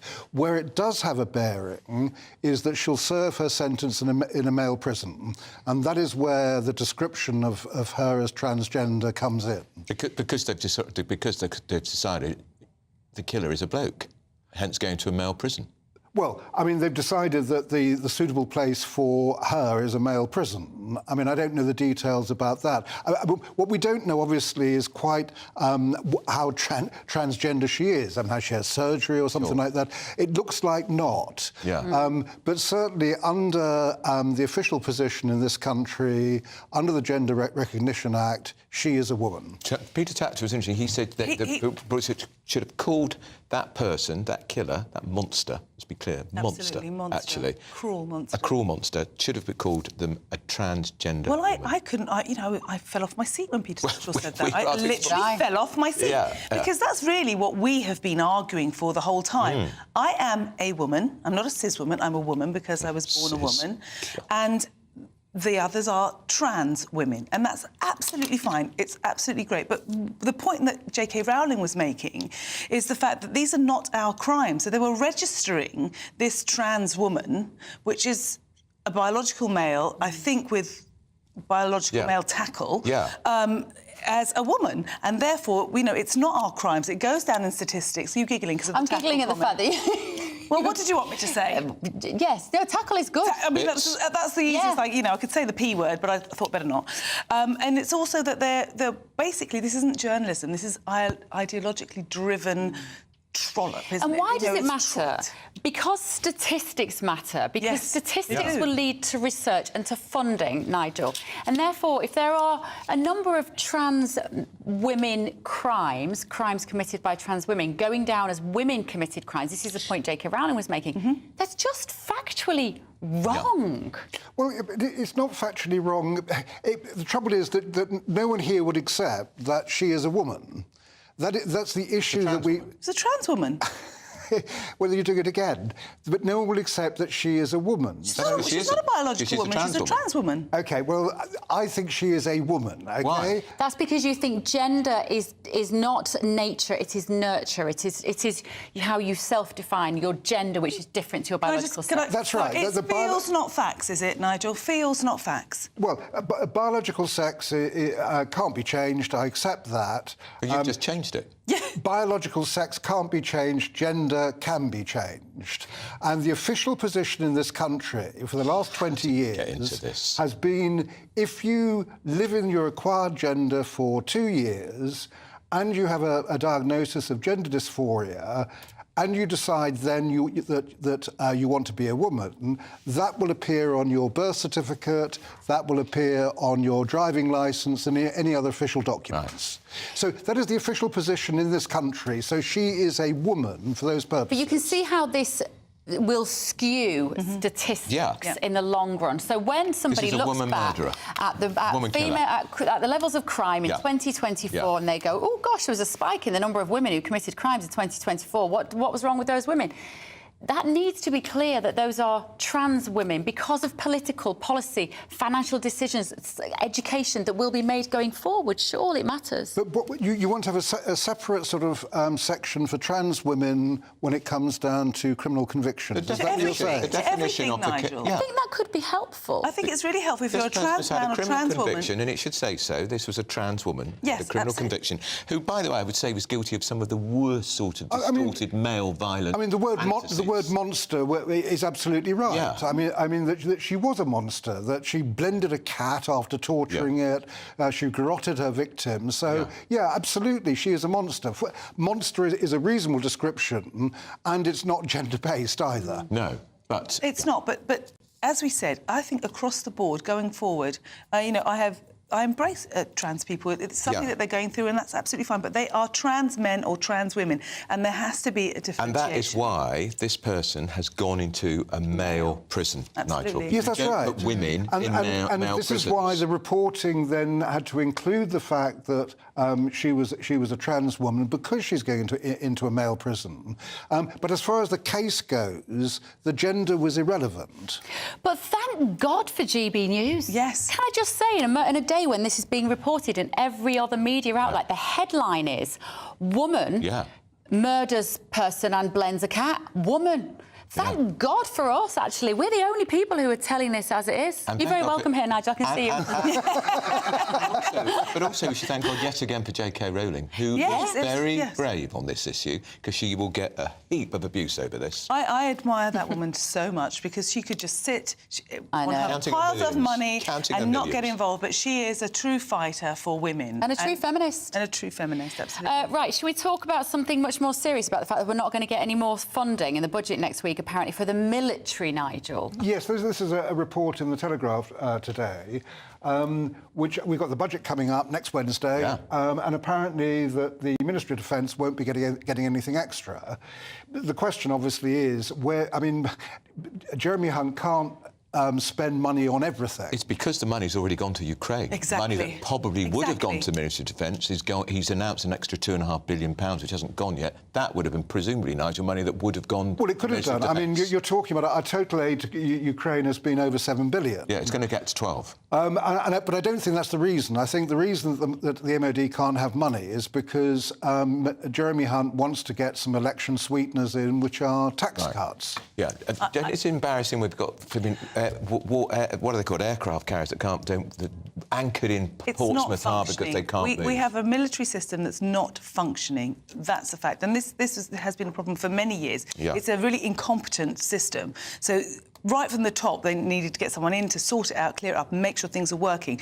But I can say, I personally, my opinion is that I think we can't just keep funneling buckets and buckets of money to Ukraine. It's really, we have to defend our shores, and we have to worry about our people and our shores. And this is the problem that Britain has. We can't even turn back some small boats. Well, exactly. That's exactly it. But it's not just with Ukraine. It's with so many other countries where we've poked our nose in, got involved, used up our military when we shouldn't be. We should be just defending our shores and looking after our people. Well, the argument would be by defending Ukraine, we are defending ourselves. Why? This argument that, that Putin's going to come and invade Poland, all this rubbish, it's just fear-mongering to get more money out of us. You don't think Putin might do that? No, I do not. Ukraine? I do not think he will invade anywhere else apart from Ukraine, which he feels is part of his Russia, and because of what's going on in NATO, he feels very threatened by it. There's lots and lots of reasons. He is not going to invade anywhere else. Well, he won't, provided we hold firm on Ukraine. No, no, he won't. He won't. Full stop. I don't think you two are going to agree.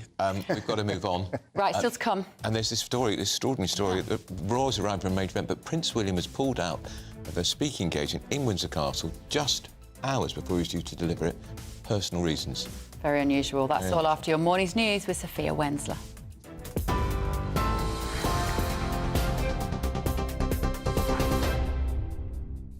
Andrew, Bev, thank you. It's 11:31. I'm Sophia Wensler in the GB Newsroom.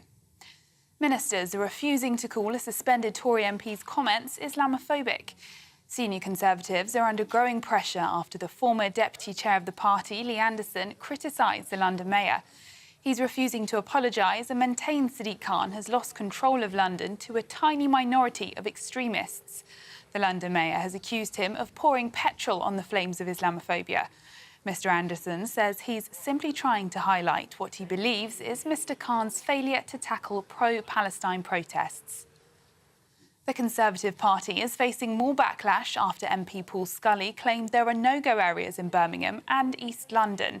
The former minister made reference to areas with large Muslim communities, which he says he now regrets. West Midlands Mayor Andy Street responded by saying Westminster needs to stop the nonsense slurs. Underwater experts who supported the search for Nicola Bulley are joining the operation to find Zilo Marazuvia. The 2-year-old fell into the River Soar in Leicester 9 days ago. Police say the search area is being widened with teams checking various points along the river.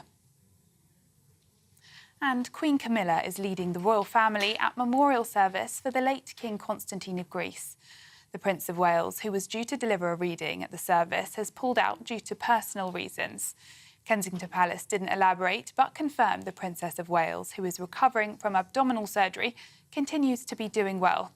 The King is also missing the service as he continues treatment for cancer. And for the latest stories, sign up to GB News Alerts by scanning the QR code on your screen or go to gbnews.com/alerts.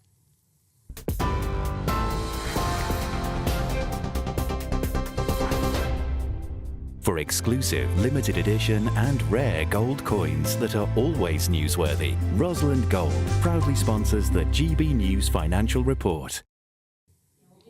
And here's a quick snapshot of today's markets.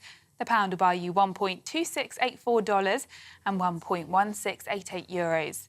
The price of gold is £1,605.50 per ounce, and the FTSE 100's at 7,680 points. Rosalind Gold proudly sponsors the GB News Financial Report. Lovely. So up at noon, Good Afternoon Britain with Emily and Tom. They are here with us now. We're all having a bit of a gossip. We were. This is unusual, the Prince William story, Really to pull out of an event. Very, very odd to pull out at such a late notice. I think if he'd have pulled out a week or so before, if there was something unavoidable, that would be a very different kettle of fish.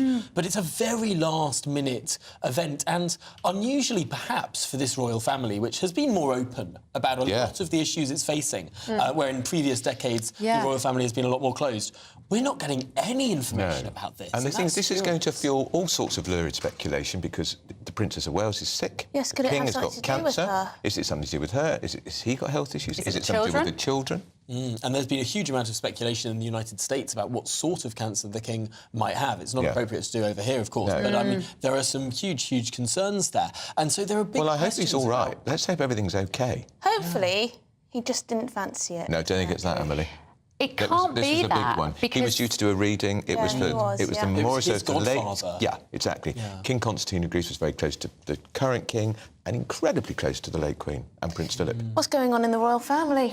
Big, big questions. But there are also questions about the streets of the United Kingdom, about places in Birmingham, about places in London, and these so-called no-go areas. Do they exist? And are politicians being irresponsible talking about them? Because the former Minister for London, Paul Scully, has come out with an article this morning almost trying to explain his comments. Yes, it's a bit of a curious one, actually, because in it he suggests that because he's been branded an Islamophobe and he's a moderate voice in all of this and he's backed Muslim communities for over a decade, he now says that essentially he's going to have to drop it completely. Amazing. Drop his support even of Muslim communities. He's just because walked away been branded an Islamophobe. He wants to walk away from it. What's going on? It's a very confusing article, actually, if you read it in the Telegraph this morning. It's hard to know if he's sort of doubling down or walking away. Yeah, exactly. It feels like he's walking away. He says there are pockets. He talked about protests of Hizb ut-Tahrir.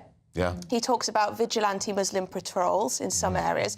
So he does put a bit of evidence there, but then he says, oh, I've been called Katie Hopkins and a conspiracy theorist and all this. He says that these protests from Hizb ut-Tahrir and the like give the impression of no-go areas. So it's sort of like he's straddling two arguments here. He's sort of saying, well, I can see why people say there are no-go areas because this is the impression of these areas that is given by these extremists, but these are a small minority. But he said it. There are no-go areas. And also, can we just also bear in mind the fact that he's been a Conservative MP for however many years, and whatever these areas are that he's saying he cannot possibly access, whether it is because of crime or immigration, that has been under a Conservative watch. 14 years. If this was a Labour MP coming out and saying there are areas in my town that I can't go because they're too dangerous, we might say, well, maybe you've got a point on what are you going to do about it if you get in at the next election. I mean, people have been talking about religious vigilantism for donkey's years.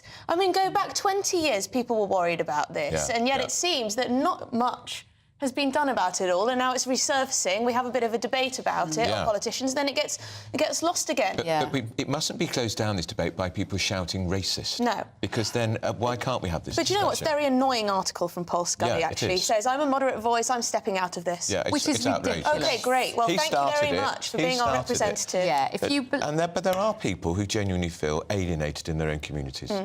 And those because people of the changes. Should be allowed to say that. They should. And we should have a language which means we can articulate what that feels like without it treading into dangerous, discriminatory territory, let's say. Right, Emily and Tom will be tackling all of that from midday until 3 o'clock. For now, though, a very, very quick break. We've not quite finished with you.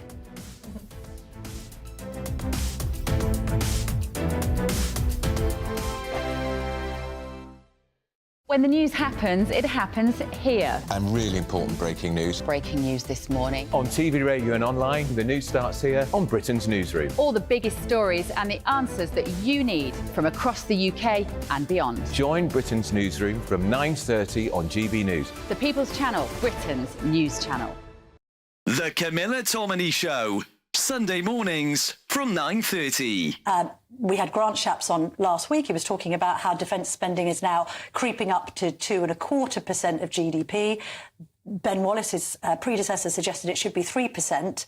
We hear that we've got the smallest army, I think, since the Napoleonic Wars.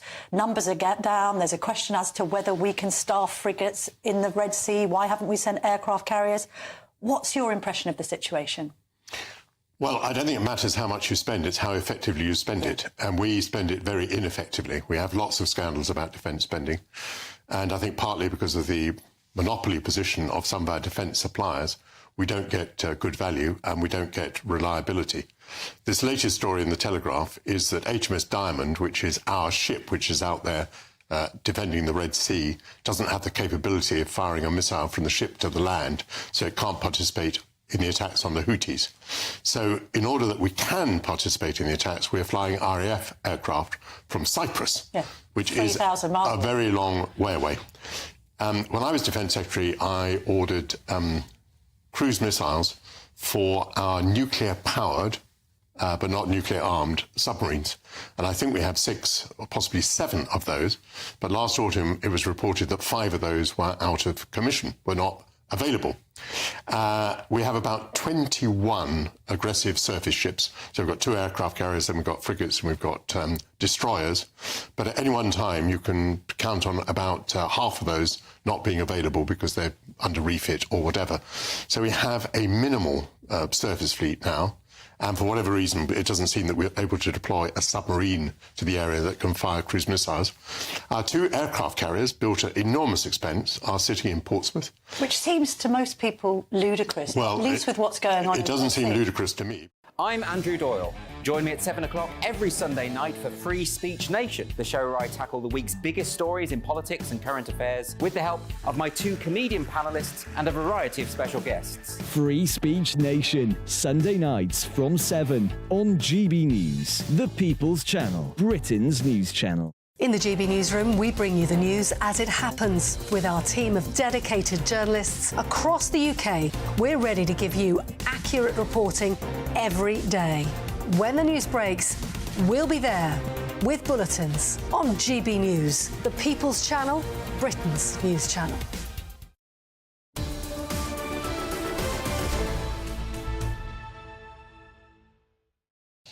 11:41, you're with Britain's News on GB News with Andrew Pearson and Bev Turner. Well, as you talked earlier, Prince William has pulled out of his godfather's memorial service for personal reasons. Our royal correspondent, Cameron Walker, is here with the latest. Cameron, we're still reading from this a bit, because it just seems, whatever it is, it must be serious. Yeah, it's a bit of a shock. It's incredibly last minute. Prince William's name would have been printed on the Order of Service because he was expected to give a reading. Of course, he's heir to the throne. The King was not going to attend because, he's had this cancer diagnosis.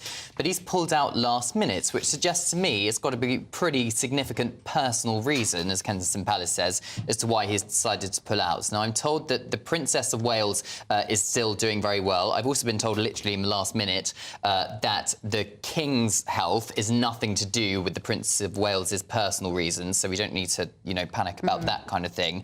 I'm also told Prince William phoned the Greek royal family ahead of this service to tell them that he's not going to be there. But of course, now we're all speculating as to what this reason is. Now, some people might say, well, who's King Constantine? He's not important, is he? But he's important to William. Oh, he absolutely is. King Constantine, it was Prince William's godfather, and the royal families are very interlinked. King Constantine was King Charles's second cousin, which sounds like a distant relative, doesn't it? But King Constantine was deposed in the 1960s, spent a lot of his time, 50-odd years, living in London, and he grew very close to Charles. They were very, very good friends. He was also Prince Philip, the late Duke of Edinburgh's sailing partner as well. So there are very much links, and in fact, all the European royal families are very linked today. We've spotted arrivals as well. The King and Queen of Spain are part of the congregation. But something that shocked me as well, away from the European royals, Andrew and Fergie have been walking together, pictured walking together, going into the service, which was slightly unexpected. Of course, it is a private memorial service, and Prince Andrew can go to private services, but they've chosen, of course, to walk past all the cameras, which I know would have been there. So these are the pictures of today that we're looking at here. Today, they're all flicking very quickly. Yeah, if you're listening on the radio, we don't know who they... I don't recognise those. Come on, Cameron, who are they? I don't recognise those either. My expertise of European royalty minor royals. As good as it could be. But, I mean, it's a big turnout of the royal family, which is all the more reason that it's amazing that William isn't there. Yeah, it absolutely is. So the Queen is there, as in Queen Camilla. We've got Zara and Mike Tyndall. We have, as I said, Duke of York, Sarah, Duchess of York as well, Princess Anne, Princess Beatrice. That's a lot. Eduardo Mapelli Mozzi. Yeah, of course, not the Princess of Wales. She's recovering from abdominal surgery. Yeah. But that's, again, we've now have 3 out of the 4 most senior royals not there. 2 for health reasons. and then one very unexpected personal matter which we're none the wiser about. It's got to be something to do with the kids, hasn't it? Louis looks like a handful. Do you think he's got suspended from school or something and Williams had to go and deal with it? I couldn't possibly comment on that. I would be very... I don't think they would go into that kind of details. But I am also told that this is a temporary thing, this personal matter. Right. So future engagements of the Prince of Wales are not expected to be affected. Yeah, so nothing else has been cancelled. It seems to just be today. So whether or not it is a health issue, either like a minor health issue with part of his family, of course we know Prince William wants to be a hands-on working dad. Maybe he's got something contagious.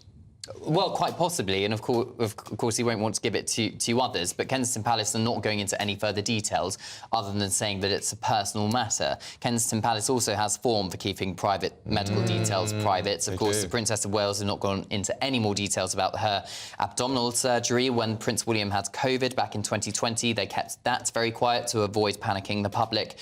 So this is kind of setting precedent a bit for Kensington Maybe he's Palace on the phone to if it is a Donald health Trump. issue. Maybe he's on the phone to Donald Trump going, you know that rumour about Harry and you're not letting him go to America? Can we have a word about that? Because otherwise he's going to be back here. Maybe he's called an emergency meeting. Infinite reasons, Bev, as to what it could be. Lots of speculation. Hopefully he's OK anyway, and hopefully they're all right, the children as well. Sure. Right, thank you, Cameron. So protests are weakening our police force, particularly at the weekends. That's what MPs have been warned at the Home Affairs Committee. Police have spent at least 25 million stewarding the Israel-Gaza marches in London since October, while the deliberately disruptive attacks of Just Stop Oil have also eaten into the police's limited resources. So joining us now is our reporter Charlie Peters with the latest. Are these significant figures, Charlie, when you're talking about policing budget? Well, it's 18 million in London in particular, I think 30 million now across the whole country, but the Met's budget is over £4 billion a year. So it is quite a small portion financially, but what a lot of policing experts are saying today is that it's not really the money that's causing the problem, it's the manpower, and thousands being dragged away from other policing priorities. I've seen some of these marches. Charlie, there seems to be hundreds of police officers there, and you think, shouldn't you be on the beat in North London or in some of these so-called no-go areas? And it's not just the actual operational days that are concerning police forces today, it's also rest days being cancelled. And that if you want an effective, happy and engaged police force, you need your police officers to have some time off as well, and that so many of those days have been drawn away in order to engage with these protests. And yet, there's a huge police presence at these pro-Palestinian marches. I saw the Ukrainian march in London on Friday. Hardly a police officer there. What's the difference? Well, the difference many campaigners are saying today is that those protests have the potential to spark enormous public fury and also contain incidents of antisocial, dangerous and indeed many are saying racist behaviour, anti-Semitic incidents in particular. So of all of the reactions that we've seen to this report today, which is quite minute actually in its recommendations, its key finding is that the minimum time you offer the police notice before a major protest should be raised from 6 days. The main response to that has come from the Campaign Against Anti-Semitism, which has said the report is disappointing. The report said that demonstrations outside MPs' homes were dangerous and shouldn't happen, but it doesn't extend the same criticism, the campaign says, towards how Jewish people feel when these marches take place, when the Met isn't interfering when you have chants in favour of the Houthi terrorists in Yemen, when they don't interfere after chants for jihad, and when they don't interfere after genocidal chants about the state of Israel. They say that it's no wonder that 90% of Jews say they don't want to go into city centres with anti-Israel protests taking place. Which is so shocking. They are significant figures. OK, thank you, Charlie. Right, still to come this morning, we're going to be looking ahead to next week's spring budget. I bet you can't wait. Are you excited about it? No. Well, we're hoping there might be some tax cuts, but will there be? We will speculate after the break. This is Britain's Newsroom on GB News. 2024, a battleground year. The year the nation decides. As the parties gear up their campaigns for the next general election. Who will be left standing when the British people make one of the biggest decisions of their lives? Who will rise? And who will fall? Let's find out together. For every moment, the highs, the lows, the twists and turns. We'll be with you for every step of this journey. In 2024, GB News is Britain's election channel.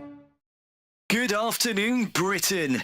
Weekdays from midday. Francis, Just Stop Oil have in the past broken the law. I remember distinctly the Dartford crossing. That ended up with 2 jailed, I believe, if I remember correctly. Is it ever justified in your view? Hi, yeah, thanks so much for having me on. I mean, I would have to say yes. I mean, we're trying to preserve my life, your lives, the lives of your family, and it's not just the planet that we're trying to protect, it's the lives of millions of people. And, you know, we know from history that we have to break the law in order to put pressure on the government and to be listened to. No one would doubt your sincerity in your views. You genuinely believe in what you fight for. But there are others who think differently. For example, there are Islamist extremists who believe that people will go to hell unless they convert to Islam. They will sincerely, perhaps, break the law in order to force people to convert. In their view, they might be saving people's lives for eternity.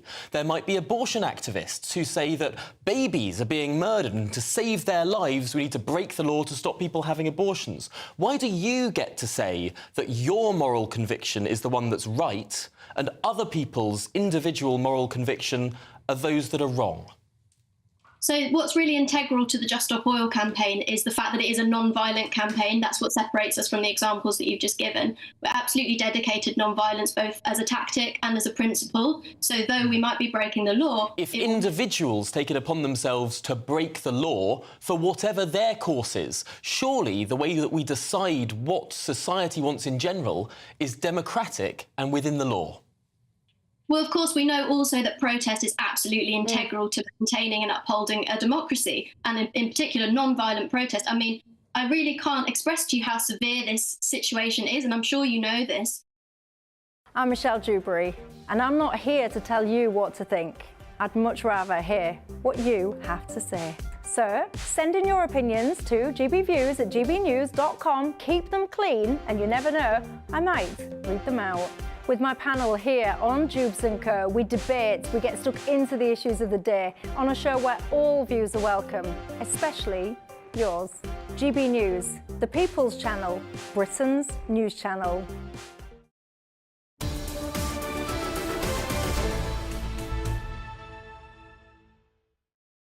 Big day next week. It's the spring budget, a big moment for the Chancellor and the Tories because, of course, this could be the last budget before the general election. Almost certainly will be. So joining us in the studio is our business and economics editor, Liam Halligan. Liam, are you on the edge of your seat about the budget next week? Well, having covered about, 20 budgets and 20 spending reviews, I'm older than I look. Look, this is an important budget, joking aside. We had a tax cut from the Chancellor in January. They want to do more tax cuts. Did nothing for their political fortunes. They want to do more tax cuts next week on Wednesday, March the 6th, and they want to do more tax cuts at the spending review in the autumn, hopefully, in their view, before a general election in October, November. If Rishi Sunak's government, frankly, doesn't fall apart before that, isn't marmalised by a vote of no confidence in the Commons or something like that. But let's, lots of apparently influential bodies are saying tax cuts, no way, we can't afford them. Let's have a little look at the situation. Ahead of this spring budget, we see that in 2023, the autumn statement, you had that national insurance cut in the main rate of national insurance, which is a tax in all but name, from 12 to 10%.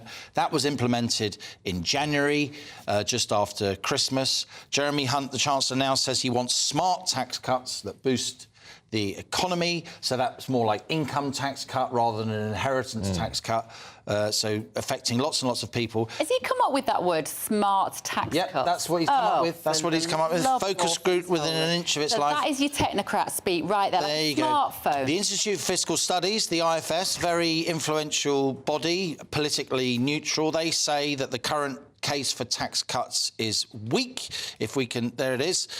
They said that in a big kind of press release this morning. Pretty political thing to do, if you ask me, for a neutral body. And the IFS say that Jeremy Hunt, the Chancellor, quotes, should wait before making tax cuts for a detailed spending review. And that spending review of all government spending won't happen until the autumn, of course. And here's a statement from the IFS. They say, we don't think we should be implementing certain tax cuts now, essentially that are paid for by uncertain spending cuts that might never be delivered. Now, I would say that this way of looking at the economy, the way the IFS is, we can't afford the tax cuts, is actually economically extremely questionable, because it largely ignores what happens to the economy when you cut taxes. Correct. And there is years of historic evidence that when you cut taxes, they're certainly from very high levels, and we're approaching a 70-year high in the tax burden, the share of our economy that's taken by tax. When you cut tax from a very high level, behaviours change. Of course. People work more. Yeah. People They spend invest more. more. There's more growth. We've got to love you and leave you, Liam Halligan. What a shame. For now, we are done here at Britain's Newsroom. Up next, it is Good Afternoon Britain with Tom and Emily. See you tomorrow. See you then.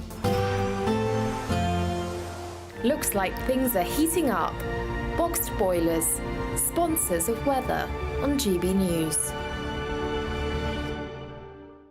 Hello there, welcome to your latest GB News weather update with me, Annie, from the Met Office. It will be a cloudy day for most of us. There will be some hazy sunshine across the south and east, however, but we do have a weather front pushing into parts of northern England and North Wales. That will bring a spell of wetter weather through the rest of the afternoon.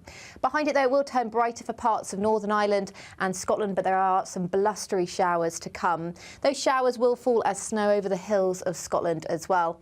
That rain will sink into more southern areas of Wales and parts of the Midlands by later on this afternoon. But ahead of it, across the south and east, as I said, it will stay dry through much of the day. Sunshine will be more limited than yesterday, but it will be fairly hazy too when you do see it. We'll still feel cold though, highs of only 8 or 9 degrees, and that cold feel will continue once again tonight. That spell of slightly wetter weather will push into the southeast, but rain will be fairly limited on that, and it will turn drier as the night goes on. There'll be more extensive mist and fog by tomorrow morning, particularly for central and southern areas of England, as well as some eastern areas of Scotland. And so with a bit more cloud around, frost will be more limited, but it will still feel rather chilly to start on Wednesday. The best of the sunshine through Wednesday will be across eastern areas through the morning. As the day progresses, a band of wet weather will push in from the west. That'll be most persistent over the high ground of Wales and northwest England, as well as parts of Scotland. But for all of us, it will be feeling much milder tomorrow than today. See you later on. That warm feeling inside from Boxed Boilers, sponsors of weather on GB News.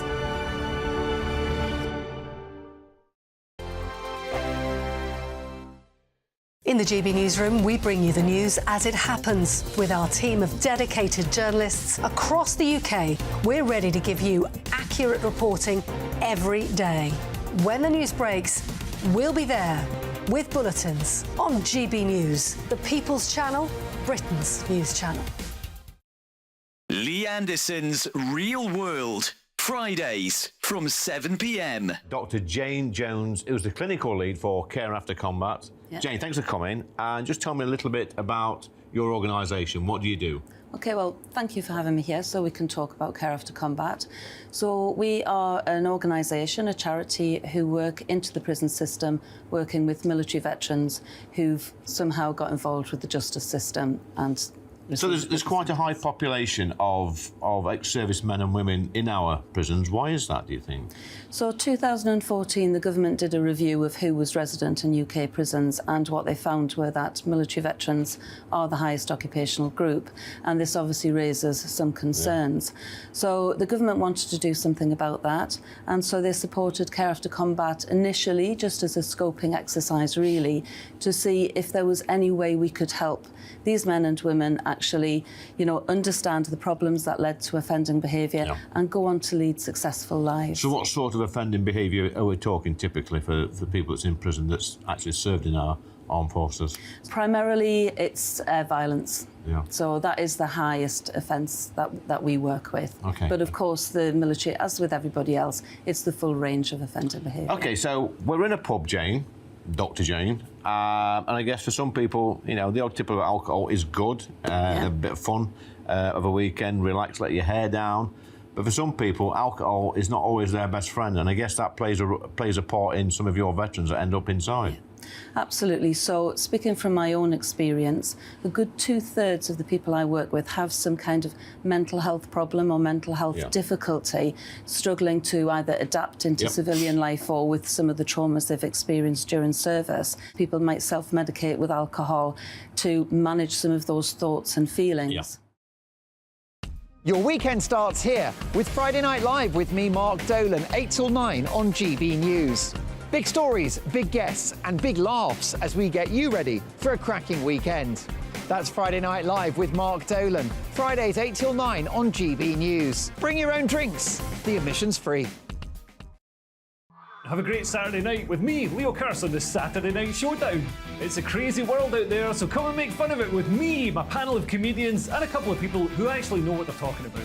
The Saturday Night Showdown is your front row ticket to the clown show every Saturday, only on GB News, the People's Channel, Britain's news channel.